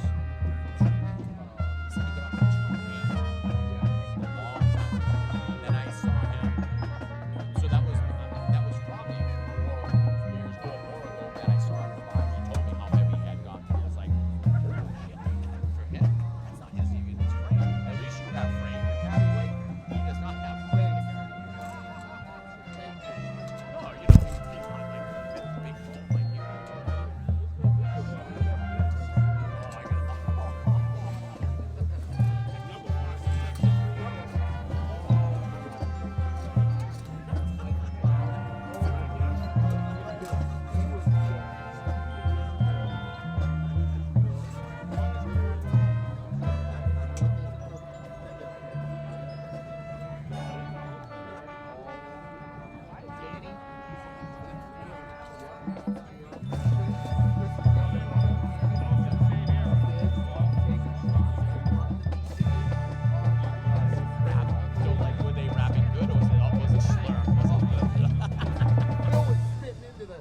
Let's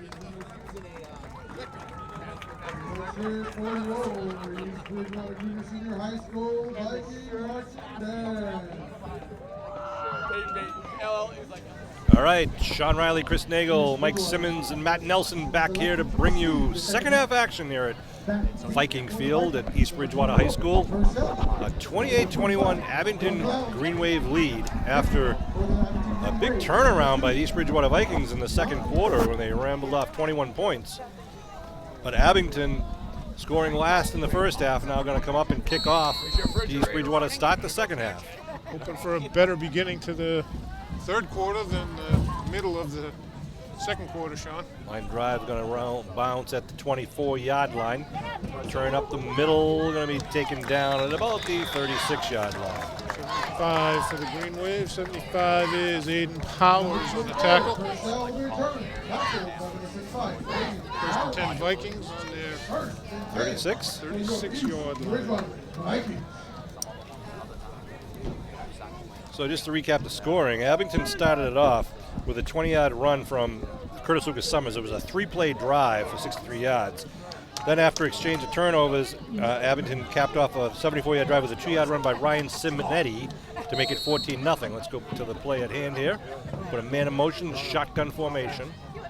First and 10. Spin, turn, hand off up the middle. Oh, nice tackle. Good job in the middle. This is Abibi, number 57. It looks like Curtis Lucas Summers. Lucas Summers on the bottom. Stood him straight up at the line of scrimmage, Sean. After the Simonetti touchdown in the first quarter, the second quarter started with Chris Ullman with a 21-yard run for East Bridgewater. Then Kilmaine struck back with a 10-yard run for the Green Wave, making it 20-6. And then McLeod scored. An onside kick was recovered and allowed Purcell to score, making it 21-20. And then Kilmaine scored the last touchdown with a 16-yard run. Dive over the right side. Not much there. Bring up a third down play here to start the third quarter. She's going to be old. We're always going to be together. Deshaun Leggett. Third down and long for the Vikings. Third and 7 at the 39-yard line. Get on! Oh, Hunter comes over. Shotgun formation. Looking to throw. Coming at you on the near side. They're going to connect and then just roll forward for the first down. I think that was Ethan Poole. Pass to number 5, Sean Kennedy. I got to the house in 5 minutes. Back in 5 minutes. Deshaun Leggett on the stop for the Green Wave. First and 10 Vikings. 48-yard line. Oh, we're having some technical difficulties with the camera right now. I don't know. I see Matt and Mike talking. I think we're going to adjust that shotgun microphone. I'm hearing a lot of conversation in front of us. Coming down on the 10-minute mark. Here we go. Thank you. It's nice to hear the crowd noise, but we're also listening in on conversations. Quarterback keep. Going to go up the middle, just maybe a yard or two. Quick dive between the tackles. Curtis Lucas Summers on the stop. Picks up just about a yard, really. We'll call it 2nd and 9 at the 49 of the Vikings. Coach Graham giving the play selection to the freshman quarterback, Ethan Poole. Senior quarterback being injured. Poole is in, doing a pretty good job. Yeah, he's done it right for himself, Sean, the first half. They spread it out now, the slot left and slot right formation. One running back in the backfield behind Poole. Now they put a man in motion, putting the trips on the right side. Poole running, looking throwing downfield, looking for a man. It's going to fall incomplete. It's a flag. Oh, late flag at that. You know why? The EB guy was pushing the Abington guy. I don't know who's over there. Who's that far? Who's carrying that ball, Sean? I think that was Foley, looked like on the cover. 26, Foley, right? Yeah. The EB guy was pushing him in the back. That's what Matt Nelson says. Yeah. He thinks it's offensive pass interference. We'll wait for the referee to give us the official signal. There was no way the East Bridgewater guy was going to get to that ball, or the Abington guy, so why even put your hands on him? An odd call last week with the offensive holding and defensive holding on the same play. Yes. You don't see defensive holding very often. It is going to be a penalty against the Vikings. Referee coming over to explain it to head coach Tim Graham. That's a big Great penalty. coverage by Foley. He was right Yeah. there with him step for step, and then the receiver pushed him so that Foley couldn't get a shot at trying to pick off the ball. But he pushed him towards the ball. That's the thing. If he pushed him out of bounds, it'd be one thing. Good job by Lucas Foley. Wow. 15-yard penalty moves them all the way back to the 34-yard line now. Second the whole bunch. Yeah, they got to get it inside the Abington 42 for the first. Kevin Whalen will be taking his shoes off right now to count on his fingers and toes. I did notice that they changed the box on the chain gang over there. It was electronic, and now they have the manual. Not that that matters, but the other one was much easier to see. They got trips on the right side again. One at the wing position. They're going to look to throw. Oh, ball is thrown just behind the intended receiver. Ball's incomplete. Will bring up third and very long. That ball bounced right out of his hands. It was up in the air, and Van Luling was going towards it, but fell out of bounds too quickly. Third and about 24 here, if I'm doing my math correctly. Did you take your shoe off, Sean? No, well, I was able to do that all by myself, all by my onesie. The College of the Holy Cross would be very happy with your math skills right now, Sean. That's right. I did pretty well on my my achievement tests in SATs. at Abington High School. So, third and long. Pohl, the quarterback, Pohl, has two wide receivers to each side. See if they put a man in motion. They do. You can walk the handoff. They do hand it off, trying to sweep around the near side. Lot of Turn whites to right here. 35, and then wrapped up and brought down. White shirts everywhere, Sean. Good job, Curtis Lucas Summers and Deshaun Beebe, Leggett. McClellan, Leggett. It's a whole lot of bodies in there. Looks like Buckley. Who's number 80, Sean? That is Hensey Calise. Yeah, been all over the place. Buckley did a good job on that play. So fourth and long from the 38. A lot. Larry Keogh has marked it as 4th and 20, Sean. I believe that. Tim Heath. Step back to punt. Deshaun Leggett and Drew Donovan back deep for the Green Wave. Green Wave receivers not back too deep. No. They kick it out of bounds, and that's why they figured that was going to Yeah. happen. And again, that should So be where are they up going to mark that, at least the Sean? 40, 42-yard line. He's going to make it about No, the not 34. the 42, 32. No, I think it came out of bounds at a hard angle. Yeah, all right, to On the the 40. 40. Yeah. On the 40. So, 1st and 10 Green Wave. Good field position once again. 8:17 on the clock here in the third quarter. The Green Wave with a 28-21 lead. Abington needs to just take control of this game. Right here, right now, Sean. Make a statement. Ball at the 40. Kilmaine lines up in the backfield, having a strong game for the Green Wave. Curtis Lucas Summers in the slot right here, near side. Riley calls the cadence, puts a man in motion, gives up the middle to Kilmaine. Kilmaine. Nice hole, slices through Oh over the my 50 to the 45 to the goodness, what a 40. hole. Kilmaine going down Good the luck. sideline, one man, and he gets Wow. pushed out of bounds at about the 26-yard line. Mason Kilmaine is running like a wildfire right now. He is just doing a great job, and the blocking at the line of scrimmage is great. Just What a opens it hole. up, and he hits that hole. Mason Kilmaine just said, "How's it going?" to Tim Heath. Gets it all the way down to the 25-yard line. Mason lowered his shoulder and got bumped out of bounds, and Heath was backwards on the ground. This is how the game started in the first quarter.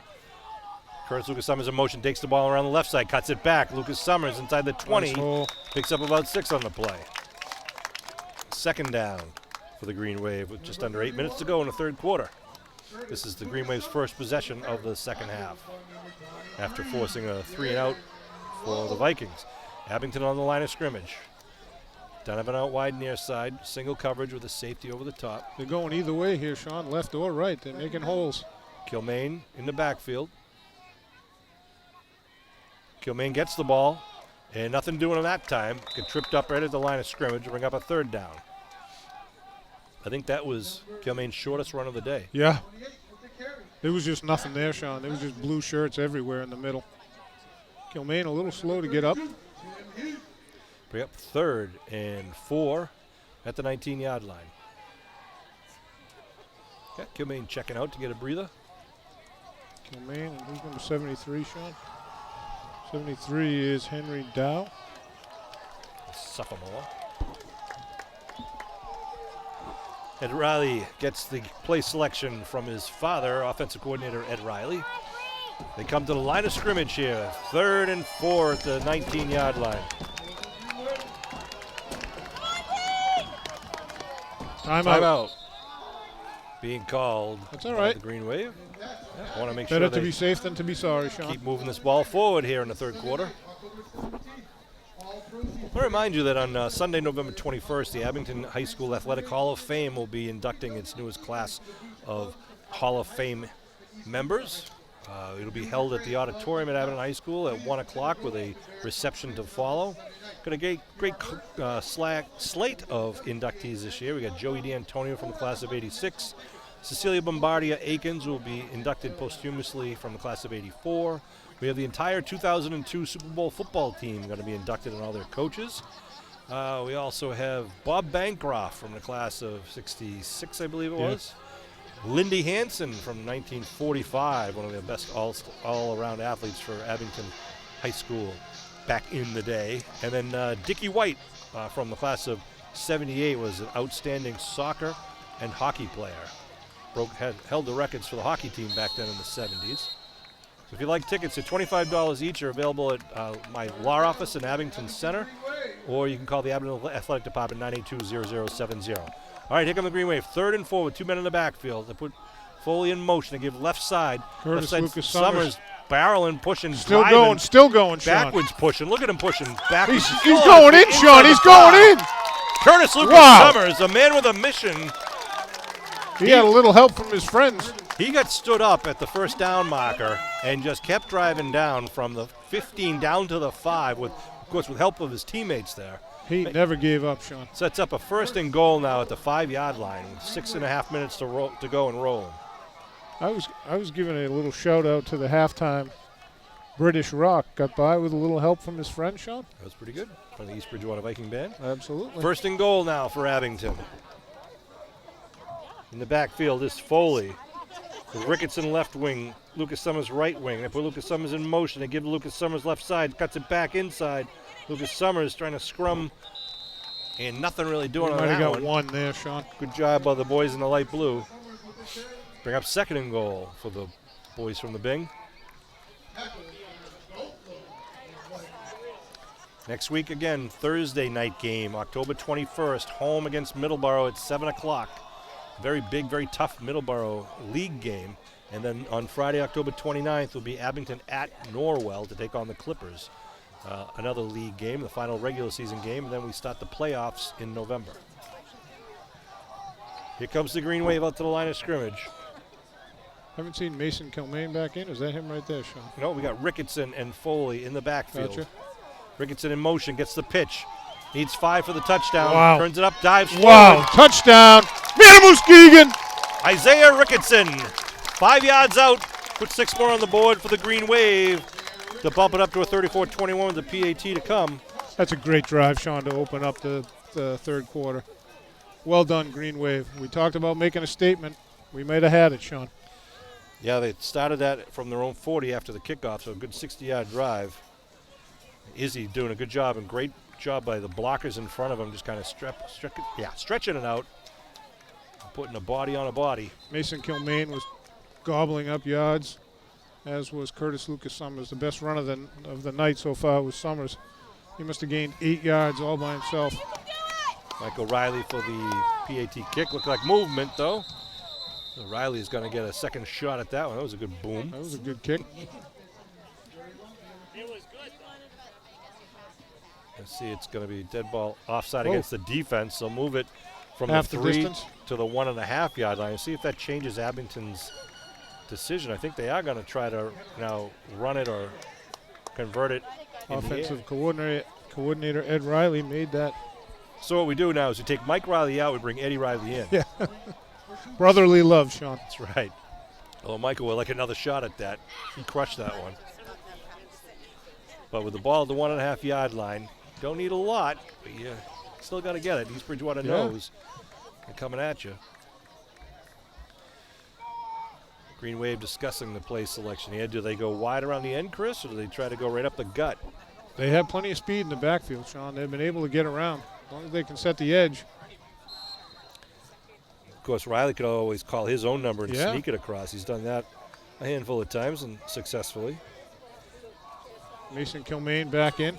That's right. Donovan to his left in the backfield. Riley gives to Donovan, right side, cuts it back Oh, he's inside. in. And he does get He's the in. two-point conversion. Puts another 2 points on the board. Drew, I was going to call him Sean, but Drew Donovan around the right side. Great blocking. We were saying set the edge, get him out there. He has wheels. 36-21, and Abington will be kicking off left to right across your television screen. That's a big score, Sean. It was a big stop. Yeah. And the Vikings had the ball to start the third. Green Yeah, I mean- Wave stopped them. They had a chance, an opportunity of getting the ball in the kickoff to try to tie it up to kind of set a tone in the third, but the Green Wave defense held, Firm and then the Green Wave offense really moves it downfield pretty efficiently. in big chunks. And Izzy caps it off. So a couple different guys scoring for the Green Wave with Kilmaine and Simonetti and Isaiah Ricketson. And that time was Drew Donovan, right? And Donovan Oh, on that the was PAT. a PAT. All right, here's the kickoff by Drew Donovan. Again, the ground ball spinning oddly, picked up at the 26-yard line. And here's Van Again, Luling. Van Luling. Van Luling with the rodeo move. Just ties him up, wraps him up, and throws him down. Number 1, Patrick Donahue. Stop running at number 8. Really? Go the other way. Wow. That was a couple of textbook tackles by Michael Van Luling tonight. I believe the Van Luling family will be recording that at their own home. Mike's having a good game once again. 5:03 to go in the third. Green Wave up 15, 36-21. Ball at the 37-yard line, 1st and 10 now for their second possession of the second half. The Vikings come out again with the shotgun. They got wideouts to each side. The slot in the right. They pitch to the right. Purcell trying to get around the corner. Good job stretching it out. Now he turns the corner and gets knocked out of bounds after picking up about 4 or 5. Bring up a second down for the East Sean, Bridgewater Vikings. You and I both saw in the second quarter, the Vikings with all kinds of power out of that Wildcat. They haven't done it once in this third quarter. I think you'll see it. I mean, it's early in the third quarter. They only, it was 3 and out in the first group, and here's their second play from scrimmage. I thought it was, kind of a nice play where they have the kind of the counter, kind of the reverse coming back against the heavy side. Here, the same play to the opposite side. Coming to the near side now. He cuts it backwards against the grain. Going to be stood up, though, by Pease. Look at Pease. Yeah. And who's that on the bottom of the pile? Who's 53? I think that was That's McClellan. Shea McClellan, yeah. Wow, Connor Pease just stood him up, and McClellan wasn't going to let him go anywhere either. So, nice play because he looked like he was going to get that first, but stopped at the 45. Yeah. He made a nice cutback. He looked like he had some space, and Connor just stood him straight up. 3rd and 2.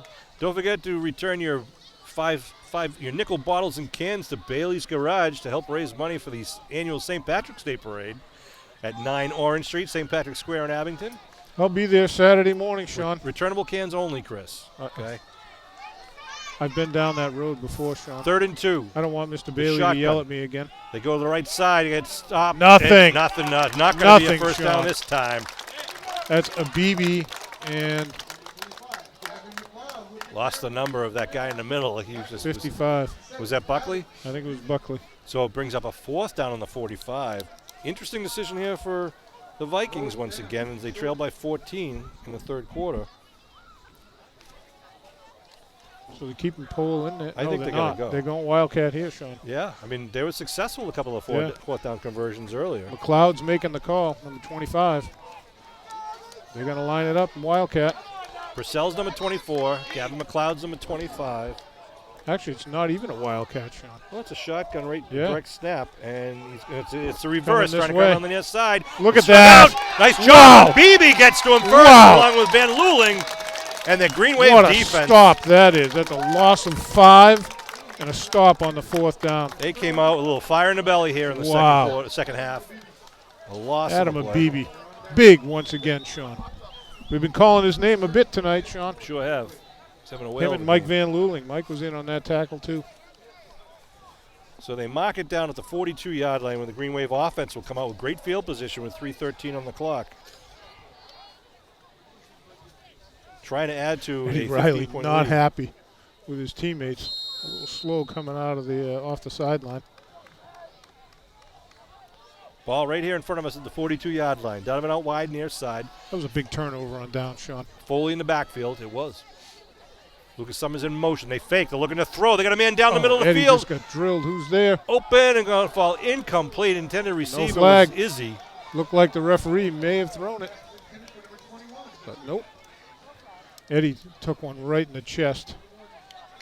I didn't see that behind the play. I was watching Izzy streaking downfield. We had Donovan on the near side and Izzy got downfield. But good coverage there by the Vikings. I'm not sure who the Viking was, but he was coming on the right side of their defensive line, the left side of the Green Wave offensive line, and just as Eddie released it, that's why he didn't get as much hang time on it. He kind of came out a little bit wounded, and Eddie was face mask right in the chest. Well, he's sprinting back to the huddle, Yeah. looking pretty sharp and spry, ready to go here with second down. Van Luling lines up wide to the far side now. Two men in the backfield. Looks like Kilmaine and Curtis Lucas Summers. Riley looks over the defense. Lucas Summers in motion. They pitch. Left side. Student body left. Trying to turn the corner. Curtis at full Wow. speed. Lucas Summers side to 30. Wow, He's at shot. the 20. There he goes. Touchdown! Manimal Skeegan! A 42-yard sprint Wow! by number 31, Curtis Lucas Summers. Wow. The second touchdown of the game. Great blocking by the left side there, and the blocking backs in front of him. Mason Kilmaine coming out of the backfield. The defensive back for East Bridgewater had no place to go. Mason is coming like a freight train around the corner, and Curtis just barreled into the end zone. Great play. Textbook execution there by the Green Wave, trying to take command of this game right now, pumping it up to 42-21 with a PAT to follow. Lucas Summers, he turned that corner, and nobody was going to stop him He there. just turned on the Jets, Sean. That was an impressive He run. saw a lot of green and took off. I think statement's been made, Sean. Well, we still got a lot of game to go. I agree. Riley with the boot. Kick is no good. They say Wide it's right. wide. It looked good from here. It sure did. Looked good from here. He's getting plenty of leg on that. That's going to come. And the Green Wave, though, up 42-21, doubling up on the Vikings right now in the third quarter. Now, we saw this in the first half where Abington dominated the first quarter, got 2 touchdowns, and then it was pretty much a match in the second quarter. Vikings came back strong. But, Sean, it was on Abington turnovers. Yep. There was a fumble on a kickoff. Well, the onside kick, not a kicks. turnover. That was just a good play by the Vikings. It was a heads-up play. I don't know if Abington was ready for it. But I don't think we're going to see those same types of turnovers in this half. Well, let's hope you're right, Chris. I looked at the crystal ball earlier, Sean, maybe at halftime. Unfortunately, Kevin Whalen couldn't be with us tonight, so you're listening to Chris Nagel, along with myself, Sean Riley. You've got Matt Nelson and the postman on the camera tonight. Why is he called the postman, Sean? Because he delivers. Nice. Hopefully he's living up to that reputation, bringing you a good video shot of the game tonight. Donovan the kick. High. Lob kick Sure, on a he's drop. gotta hit in the the ground middle. It does, first. bounces up and caught off the bounce. A lucky bounce there for the Vikings. And recovered and down right at the 36-yard line. That was a great kick by Donovan. It certainly was.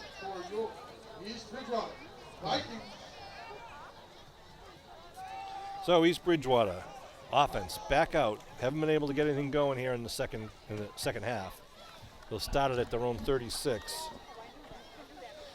Abington a big stop on the last, a defensive stop on the last EB drive. We are standing actually at the 36-yard line. We're off center here tonight, Yeah. as you can probably tell by the camera angle, who's at about the 43. Throwing it up, putting it Oh, up wow. behind everybody. I'm not sure where that went. There's a flag, Oh, two boy. flags. Well, really, one flag and then Yeah, they two. just joined the crowd. Yeah. They kind of called Van some defensive Luling for pass something. interference. We don't usually mention names. Oh, I'm sorry. It's, well, I didn't hear anything. stick to the Sean. PA. Shut up. I'm sorry. The referees don't do it. A holding call. Oh, he was on the defense, Sean. The whole defense was holding. So it'll be a 10-yard penalty on holding. Wasn't a pass interference call, but it'll move it for the first down. With 2:45 left to go here in the third quarter, Green Wave up 42-21. The score was 28-21 at the half. And in just about, 9 minutes, the Green Wave have put 2 more scores on the board, despite East Bridgewater having the ball twice Yeah. in those 9 minutes. The big stop was to start the third. Really happy to see how hard Mason Kilmaine and Lucas Summers are running today. Absolutely. They're so strong. First down. 1st and 10 Vikings on their own 46. The shotgun once again. 1 wide out to the near side. Now they bring over a man in the corner. 2 to the far side. Cole looking to throw. Puts it down the left sideline. And, going to fall incomplete. Deshaun Leggett had a decision to make. Yeah. Either to go for the ball. Go for the ball or go for the hit. There's a flag down in the defensive backfield. An ineligible receiver downfield. Looks like one of the preliminary calls. They're talking to the Green Wave sideline. Referee. Strazero. Yep. Good call, Sean. Yeah, I've been doing this for quite a while, Chris. Got to Really? move him back and repeat first Did you down. see the play? Because I didn't see the play. I'm looking at the ball. I was I looking saw- at Deshaun. I saw the back judge give the preliminary All right. call. 1st and 15 now at the 41. And a similar formation now. The 2 wide outs to the wide receivers to the far side, 1 to the near side. Pole in the shotgun. Rolling. Right, looking. Got pressure. All kinds Moving. of Got pressure. to step out of bounds. It gets pushed out of bounds for a loss on the play. Big loss. That's a loss of almost 10, Sean. Yeah, back down like the 32-ish. Yeah. Where the original line of scrimmage on that play was at the 41. Now So when you're quarterback, Deshaun, would you have thrown that away or would you? But hold high, on s- to it? high school, you can have what do you call it? Intentional grounding no matter where you are if there's no player. If there's no So you can't just heave it out of bounds. It's not one of those I'm in the pocket type things in high school. It's just if you throw it, you got to have a receiver nearby. In the vicinity. So, 3rd and long. Or was it 2nd and long? I'm sorry. 'cause of Second. the penalty. I can hear the defensive coaches for Abington telling them to watch the Wildcat, see if they do the reverse. 25.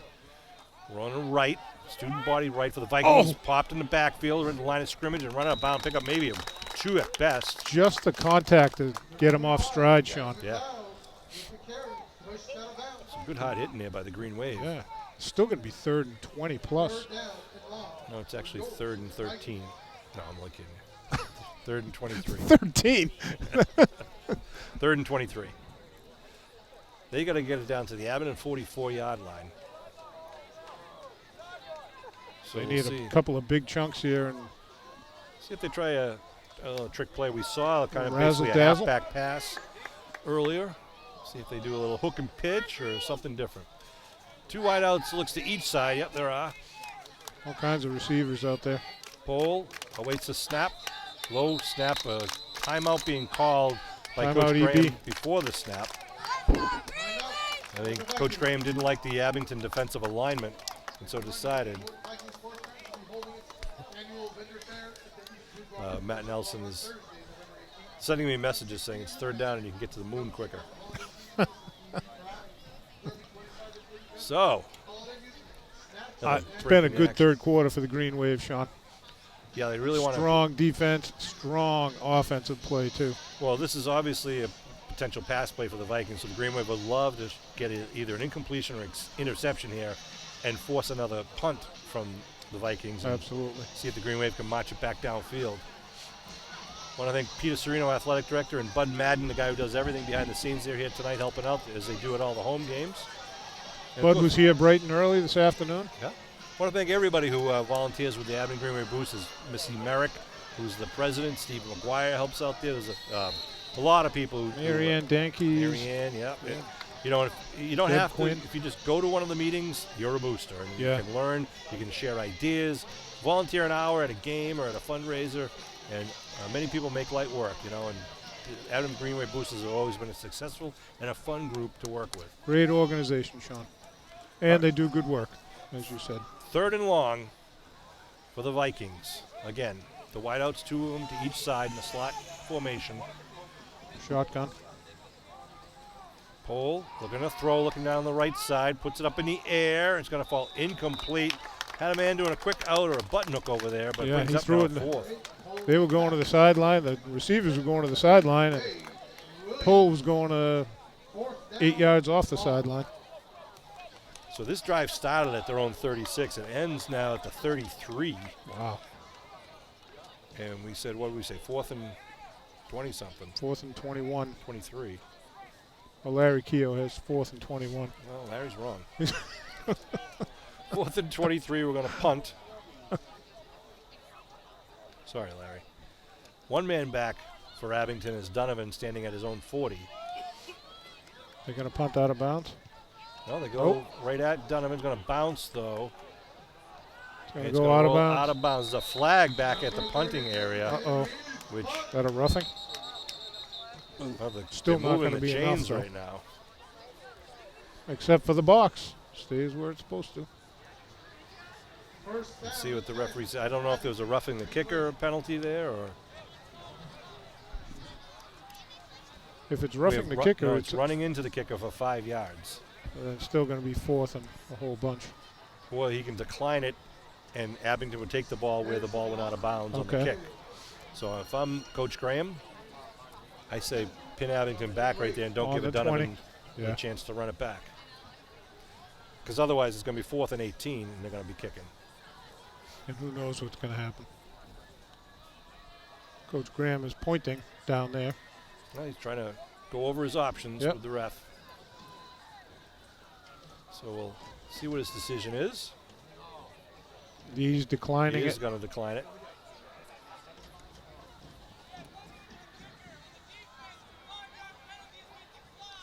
I think it's a good decision by Coach Graham. I don't disagree with that, Sean. So the ball goes out of bounds, though, for no return. Back, where are they marking now? At the Abington 20, 30, 31 maybe? Oh. Is it? No. 20. Is that the 18? No. Oh. 22? Looks like the 22-ish. Yeah.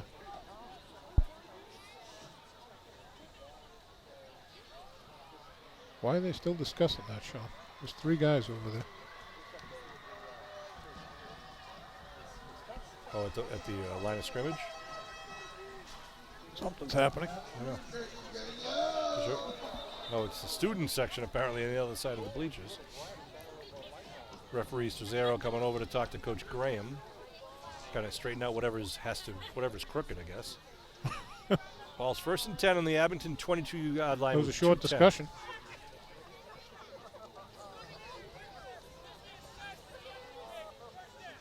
Oh, they marked the 5-yard penalty at the end of the kick and move him back down to the 17.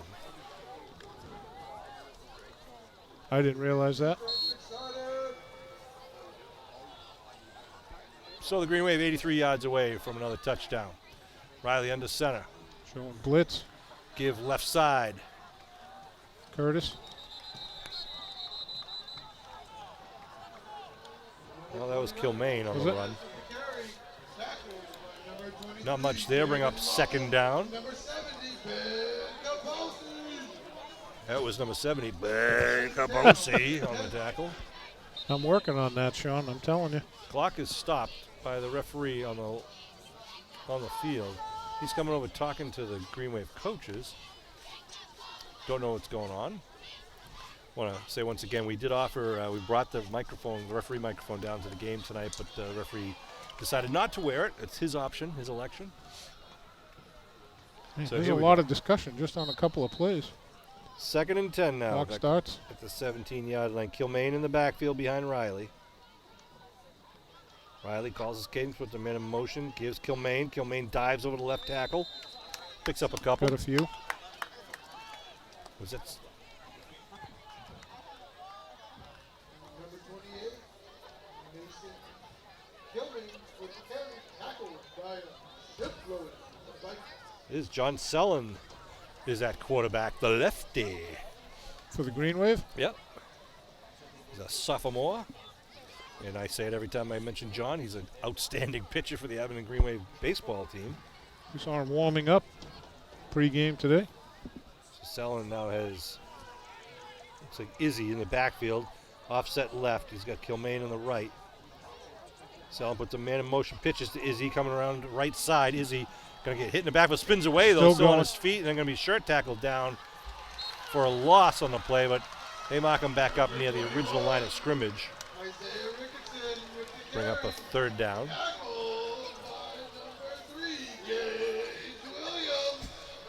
This guy's throat must kill him at the end of the game.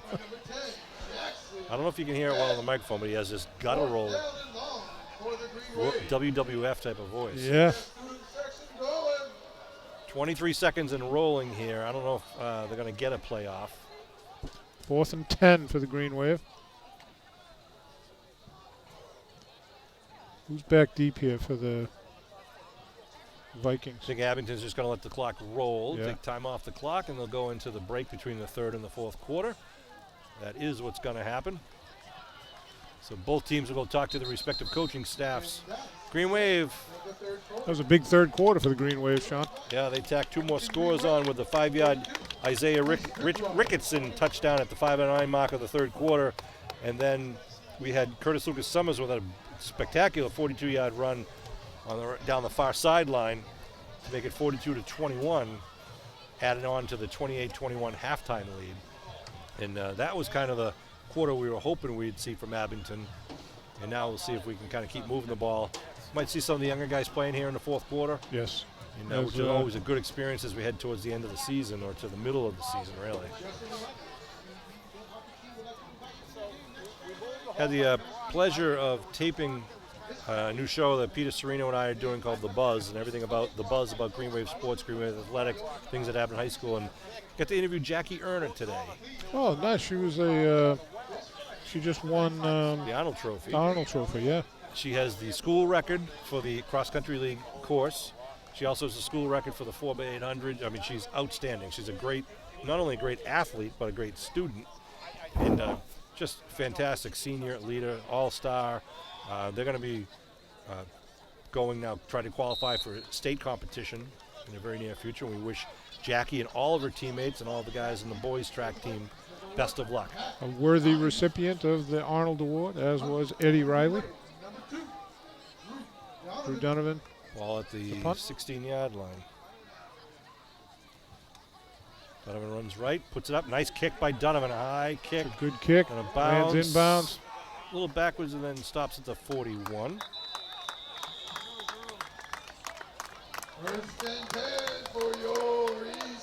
Vikings get decent field position, Sean, right in the Green Wave territory. You're listening to that guy still, aren't you? I'm going to, wake up in the middle of the night and thinking of this. I'm going to practice that next week. I really am. Be great Before the game, just so I can warm up a little. If next year when East Bridgewater comes to Abington, you should do that. Touchdown with the Vikings, bye. All right, so the ball at the 41-yard line. Good field position here for the Vikings to open up the fourth quarter. But they trail by 3 scores. Shotgun for Pole. Low snap, comes up with it, looking to run. He's got a man out in a flat, connects at the 32, and immediately tackled by Drew Donovan. Nice tackle. Close to a first down. Gage Williams with the connection.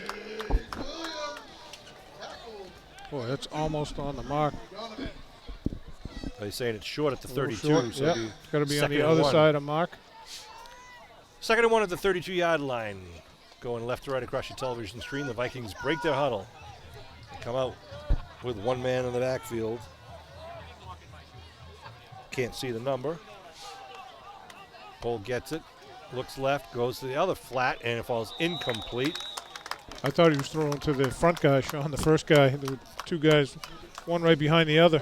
Looked like the play that they ran just before that. Just on the opposite other side, yeah. Second down, third down. Yep, 3rd and 1.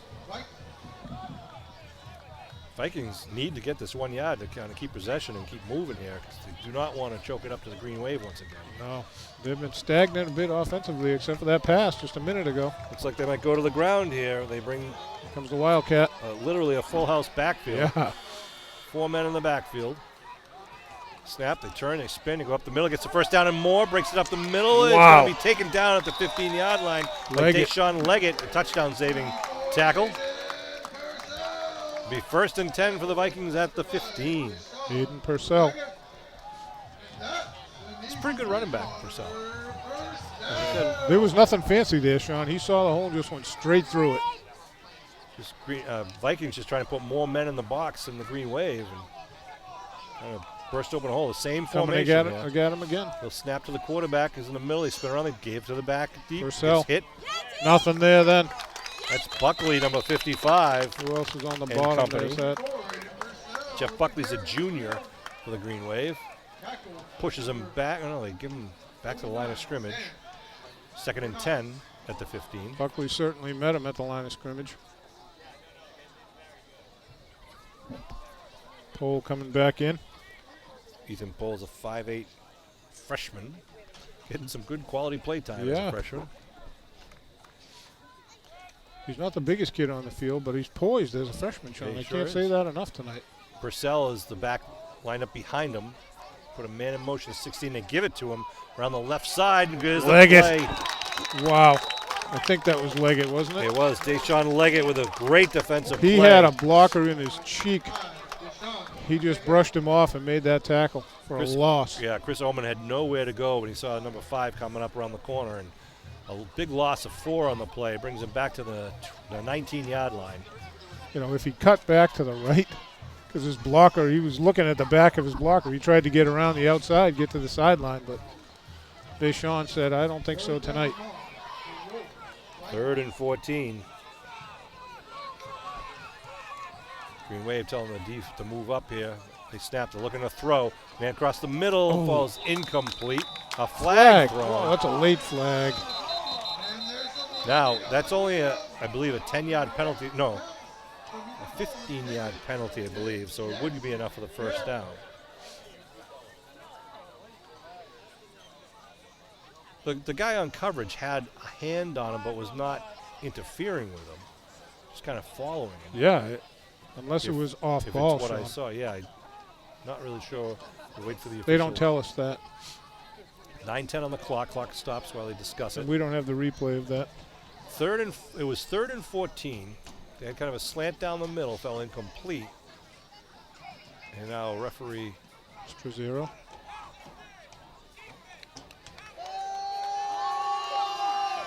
half the distance Half to the the goal distance line to the goal. because they're How at the can that be? 19. Oh, it's because was it? You can't give the 50-yard penalty, so it's not going to be enough for a first down. They give it to Okay, the so it's gonna be 10. 3rd Really and should be 5? Really should be the 9.5. Right? But Yeah. they put it on the 10-yard line, so it's now 3rd and 5. See what the Vikings do. They spread it out once again with wideouts to each side. Slot on the right side, 1 man in the backfield. They pitch to the right side, looking to throw. Oh, he's throwing. Puts it up in the end zone. Oh, It's what a caught. catch! Nice reception by Wow. number 1. He stayed right with that, Sean. Aiden Purcell. Completed to number 1, Patrick Donahue. There's the trick play we were talking about earlier, Sean. And Purcell did a good job of getting up and over the defender because Donahue was pretty well covered right at the goal line. But Both of them went up for the ball at the same time. So- I thought it could have been anyone's ball, Sean, but Yeah. just enough height. And like I said, Donahue stayed right with that all the way. In baseball, he looked the ball into his glove, Sean. Yeah, but it's not baseball, Chris. I'm just saying, that's my analogy, Sean. I know you're waiting for Kevin to come back. All right, they're going to go for 2 here. Again, they try to spread it out. 1 man in the backfield behind Pohl. Now they put a man in motion. Low snap. again. They give to the motion man, and oh, See you later. who was that? Adam Habibi. Abibi again. Where did he come from? Nobody touched him. Wow. Habibi came in, just blew that play up. That might have been another pass play there. But rush is no good. So leave it at 42-27. 8:46 to go in the game. A deficit of 15 now.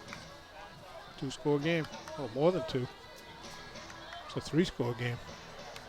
So Aiden Purcell, well, depends if it's 15. How are you going to get 15 in 2 scores? Oh, 8 and 8. Whoa, next week Kevin Whalen will be back joining us up in the booth. I said that out loud too, Sean, didn't I? Got to save that tape. How are you going to get to 15? Matt, in 2 scores? Matt, I'm paying you money to keep that statement out of there. Oh boy. All right, kick it off. So now, Okay then. do the East Bridgewater Vikings try some sort of quick kick here? Look how far up the green wave are. The hands group is out. See if they come running out of the huddle again. They spread it out. Green wave drop back now. They get one man back for the Green Wave at the 25. They're expecting a pooch kick, which is a kick over the front line, trying to drop it over. And they just roll it down, and nice job. Nice job. I don't know who that is. That was Eddie Riley himself. Eddie Riley with the good hands He people was the out hands there. team was out there. Wow. Whose kid is that? That was a pretty good play. 1st and 10 green wave on their 47-yard line. And now Eddie Riley put his quarterback hat on and come out here to lead his team going right to left. You go for the quick score or you go for the clock, taking time off the clock, Sean? I think they're going to just try to march it downfield, take time off the clock, and just try to, Couple really first downs. get ready. Keep that engine oiled.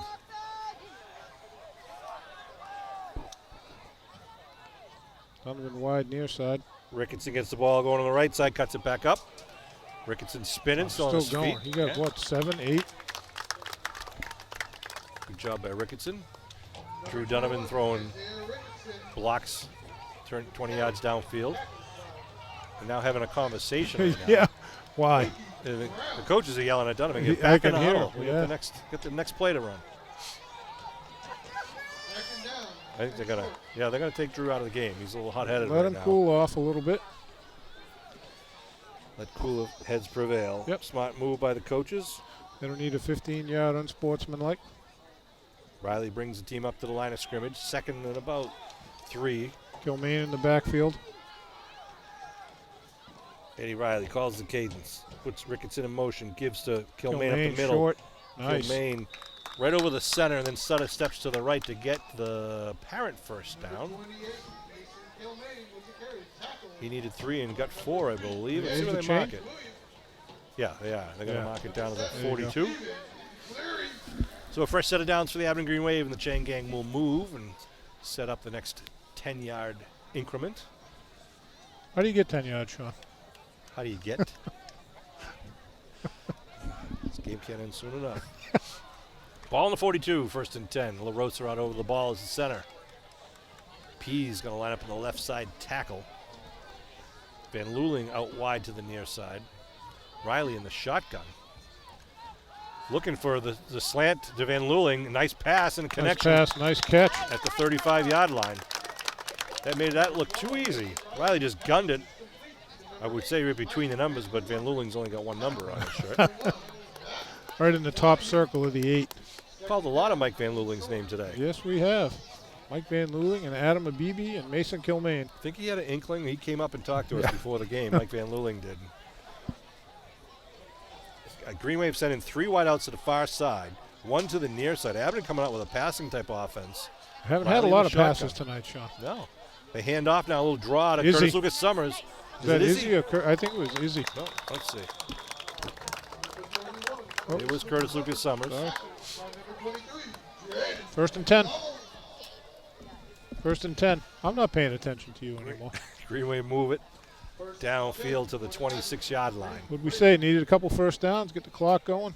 We've already taken 2 minutes off. That's a nice play for Curtis Lucas Summers too. When you spread out the receivers, you're moving the linebackers, spreading them out. Yep. So strong guy like Lucas Summers, if he can get through that initial first hole, Just get beyond the line of scrimmage. He's got some running room. yeah, guaranteed at least 5 there. Plus, he's a strong runner, too. 2 men in the backfield with Riley. You got Ricketson on the left and Lucas Summers on the right of him. Low snap, they give it to Ricketson, cuts back. Ricketson. Oh, that's a nice tackle. Yeah, not much going there. Oh, good exchange by Riley coming up with the ball near his ankles and then getting it up into Ricketson's gut. Bring up a 3rd down for the Green Wave with a 15-point lead here with 5:45 left to go in the 4th quarter. They just called Ben Kaposi's name again, Sean. He hasn't had any helmet issues since the first quarter. Yeah. Apparently the Gorilla Glue is working. New chin strap, new whatever it was. At first I thought it was face mask, but Deshaun Leggett checks into the Green Wave. Donovan's in there, number 2. I see Sammy Tornado. Izzy. Connor Pease, Abibi. Riley's got Kilmaine in the backfield. Izzy in Put a motion. man in motion to give to Izzy. Izzy around the left side, cuts it back inside. Runs over a few people and picks up a nice couple of yards. 21, Ricketson with the carry. Tackled by number 7. See where they mark it. They mark it right on the, what is it, On 20. 20? The 3rd down now. 3rd and 3. Yep. Close to it. Yeah, 3rd and 3 for the Green Wave. Chewing up yards, chewing up clock here in the 4th quarter.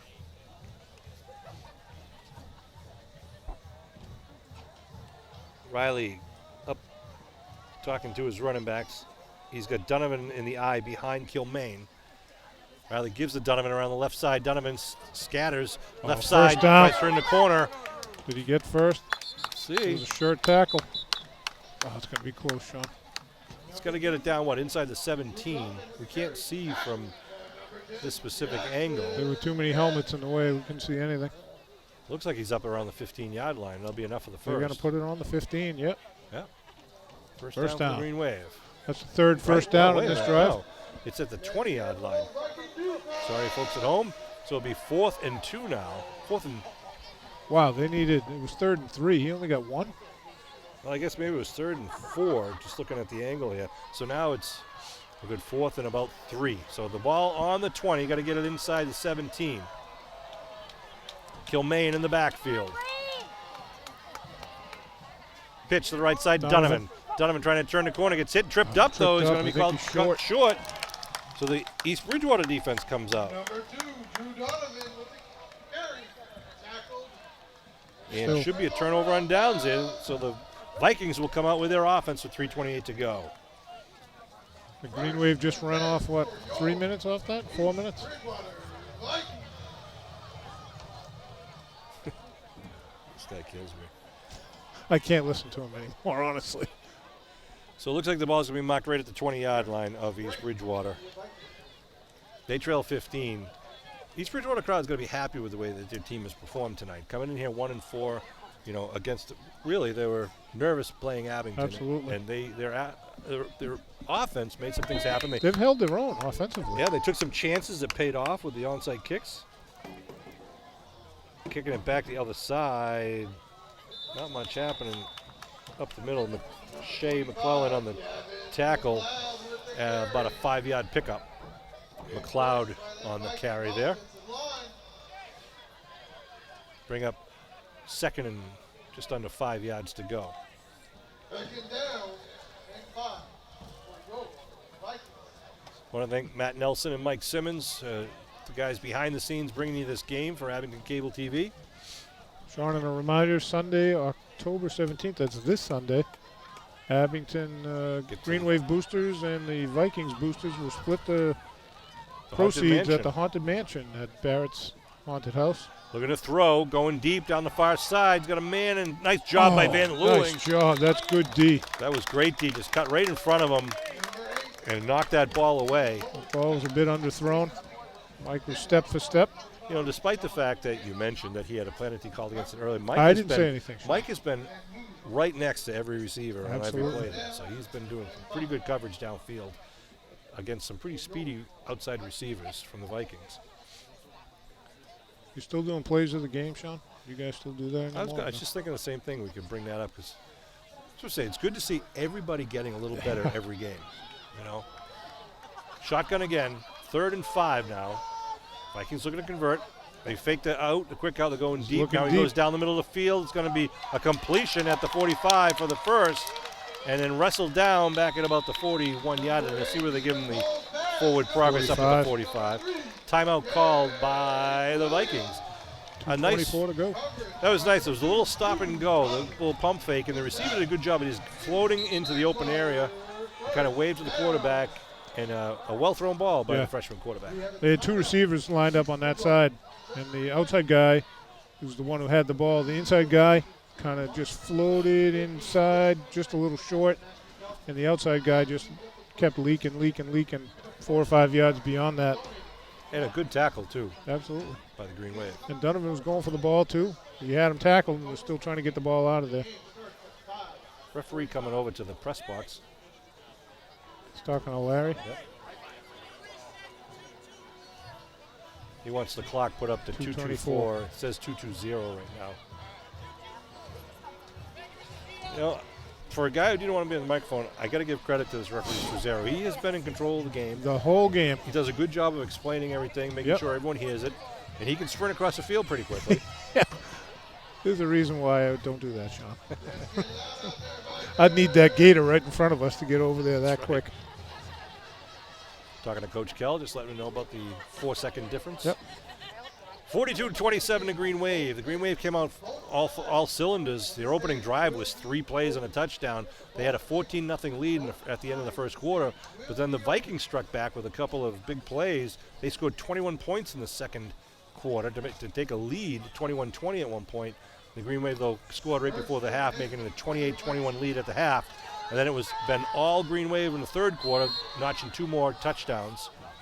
And now the East Bridgewater Vikings trail by 15 after their last touchdown. Whistles at the play. Their last touchdown was a halfback pass type of play for 10 yards. But it can't be an official timeout. Why is there an official timeout? Not sure what's going on. Maybe they weren't set. The officials? Who knows? So clock's got to go back to 2:24. Supposed to be. It says 2:23 right now, but I'm sure the official clock operator from the muster field will just kind of delay a second. I didn't hear anything, Sean. All right, so the freshman quarterback, Ethan Pohl, shares the play selection, comes out in the shotgun formation, a passing formation for the Vikings. Donovan playing the safety, looking to the far side, puts it up down the sideline. Ball's incomplete again. There's Van Luling on the coverage. That was another good thrown Van ball. Luling, is it? Or was that Deshaun? I think it's Deshaun Leggett. Yeah. Another was step for step again. These balls are not like overthrown or out of bounds or anything. They're like going off hands and stuff. They're right at it, but good coverage by the Green Wave D. Keep an eye on this East Bridgewater team next year and the year after. They got a very young team that's going to get a lot of play time, and they'll be ready. All year. This is game, what, 5, Sean? No, 6. 6. Second down and 10 from the East Bridgewater 44-yard line. They put one running back in the backfield with Pohl. Fake the handoff. Pohl rolls. He's got a lot of pressure, and he's going to be taken down. And he throws. That's going to be a penalty. Or they're going to say it's a fumble. Which one? It's either grounding or a fumble. There's no flag. That was La Rosa, I believe, on fire. It has to be either one. Oh, there it is, the flag. Yeah. All right, so nice job by Johnny La Rosa coming right up the middle. And Pohl had nowhere to go with the speed of La Rosa. He was tackled back at the 30-yard line. And that's where the flag is. That's right. Lost it down. 5 yards from the spot of the foul, so they're moving back to the 25-yard line. And a third down play coming up. So nice job of Johnny La Rosa really pinning the ears back for the Vikings. First down will be close to the really got to get it to the Abington 45. Yeah. They're back at their own 25. So it'll be third and 29, really. They're going to get it to the 46-yard line. 2:06 on the clock in the rest of for the game. Shotgun formation for Pole. Pole pitches. Just a sweep around the end. But a nice job. A flag again, hit out of bounds. Won't be enough of the first down, however. But that was La Rosa on the initial tackle. Yeah. There. He didn't commit the penalty. He pushed his blocker away, ran him out of bounds. So it'll be a 15-yard penalty at the end of the run. And the end of the run was back around the 25, Is it going to be 4th and 13? Should be. Did they replay the down? No, because the play was happened. over. Yeah. They're marking it off from the 23.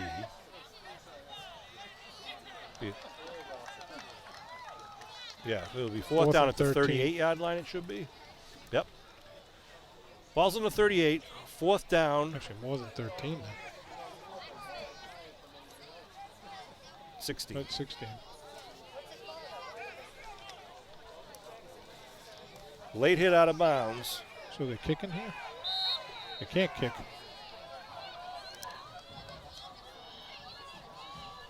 Fourth and 16. Backfield, all by himself. Looking to throw. They put it up. Going deep. And it falls That's incomplete. just great D Nice again. defensive play. That is Mike Van Luling once again. That's Mike. The pass was short, and it was right at Mike. So that's a turnover. Good thing he didn't intercept it. Knocked it down. Turnover on downs. Green Wave get it on the 38-yard line. So, Chris, if you're going to pick some players of the game tonight, how many do I get? You get one, I get one. We can do as many as we want, really. Honestly, on the defense, so far, I've been impressed with Adam Abibi and Mike Van Luling. Okay. Not that the other guys aren't playing well, but I think those are the guys that are. Okay, I said one. So whichever you one. said we can pick as many as you want. So whichever one you. Okay. I agree with you wholeheartedly. So I'll take Adam. I was going to say Abibi or Van Luling. They both have been stellar, both at the line of scrimmage and back in the secondary. Agreed. We've been calling their names all night. We going offensively? Offensively, I'm going to say Kilmaine set a nice tone tonight. Absolutely, and I'm going with Curtis Lucas Summers. That's right, Curtis Lucas. I'm going to say the same thing. Impressive, good efforts by those 4 guys. The offensive line for the Green Wave has had an excellent game as well. Yeah. Well, they had really started off the game well, you know, and thankfully, because we needed those quick 14 points. The difference right now is 15 points. Nate Duggan with the carry. The Duggan family's down here in front of us, watching their older brother play. Second down with a minute and a half to go. Green Wave are content to let the clock roll as much as possible. John LaRosa going to take a well-deserved breather here for the remainder of the game. He's had a really good game, but really a very good 4th quarter. So there were a glimpse of some hopeful homecoming glory for the East Bridgewater Vikings, but Green Wave squelched that. Abington up to the line quickly behind Riley. The second half has been all Green Wave. Right side to number 25. Breaks away. He's going to be still going. Taken down. That's Ryan Simonetti, who had nice job, one of the touchdowns early in the first quarter. Brings it all the way down to the 10-yard line with 58 seconds on the clock. Outstanding run. Great run. Big, once again, offensive line gave him a hole you could bring a truck through, Sean. We're going to mark it at the 14-yard. You can't see the goal line here. The 5-yard line looks like the goal line, but it's not. There's another line past that. Yeah, you got to kind of look down to the sideline to figure it out. So first and goal at the 14-yard line. Riley under center. Nate Duggan in the backfield, number 20. Riley letting the clock roll down below 30, keeps going. Who's in the slot left here, Sean? Is that Simonetti? Yep. Yeah. Green Wave takes a knee, and that'll be all she wrote. What a game. Great second half. Good first quarter. Great second half, all Green Wave.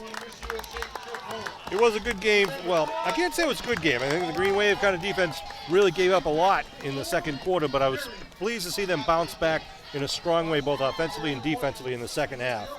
The second half, they came out, cinched their helmet straps up, Yeah. and took it to town. They really did. They kicked off and they, shut them down 3 and out, and then Abington just moved the ball Yeah. right down and scored twice very quickly and kind of put it out of reach. East Bridgewater, to their credit, came back and they scored, brought it to within 15, as we know now, 2-point, a 2-score differential. But the Green Wave was able to keep them off the board for the remainder of the game. Couldn't just let that slide, could you? So the Green Wave moved to 5-1 now on the season, and they'll move to play a very tough Middleborough team at home at Memorial Field on Thursday, October 21st, 7 o'clock start. Be there early. It's going to be a good crowd. Hopefully the weather cooperates.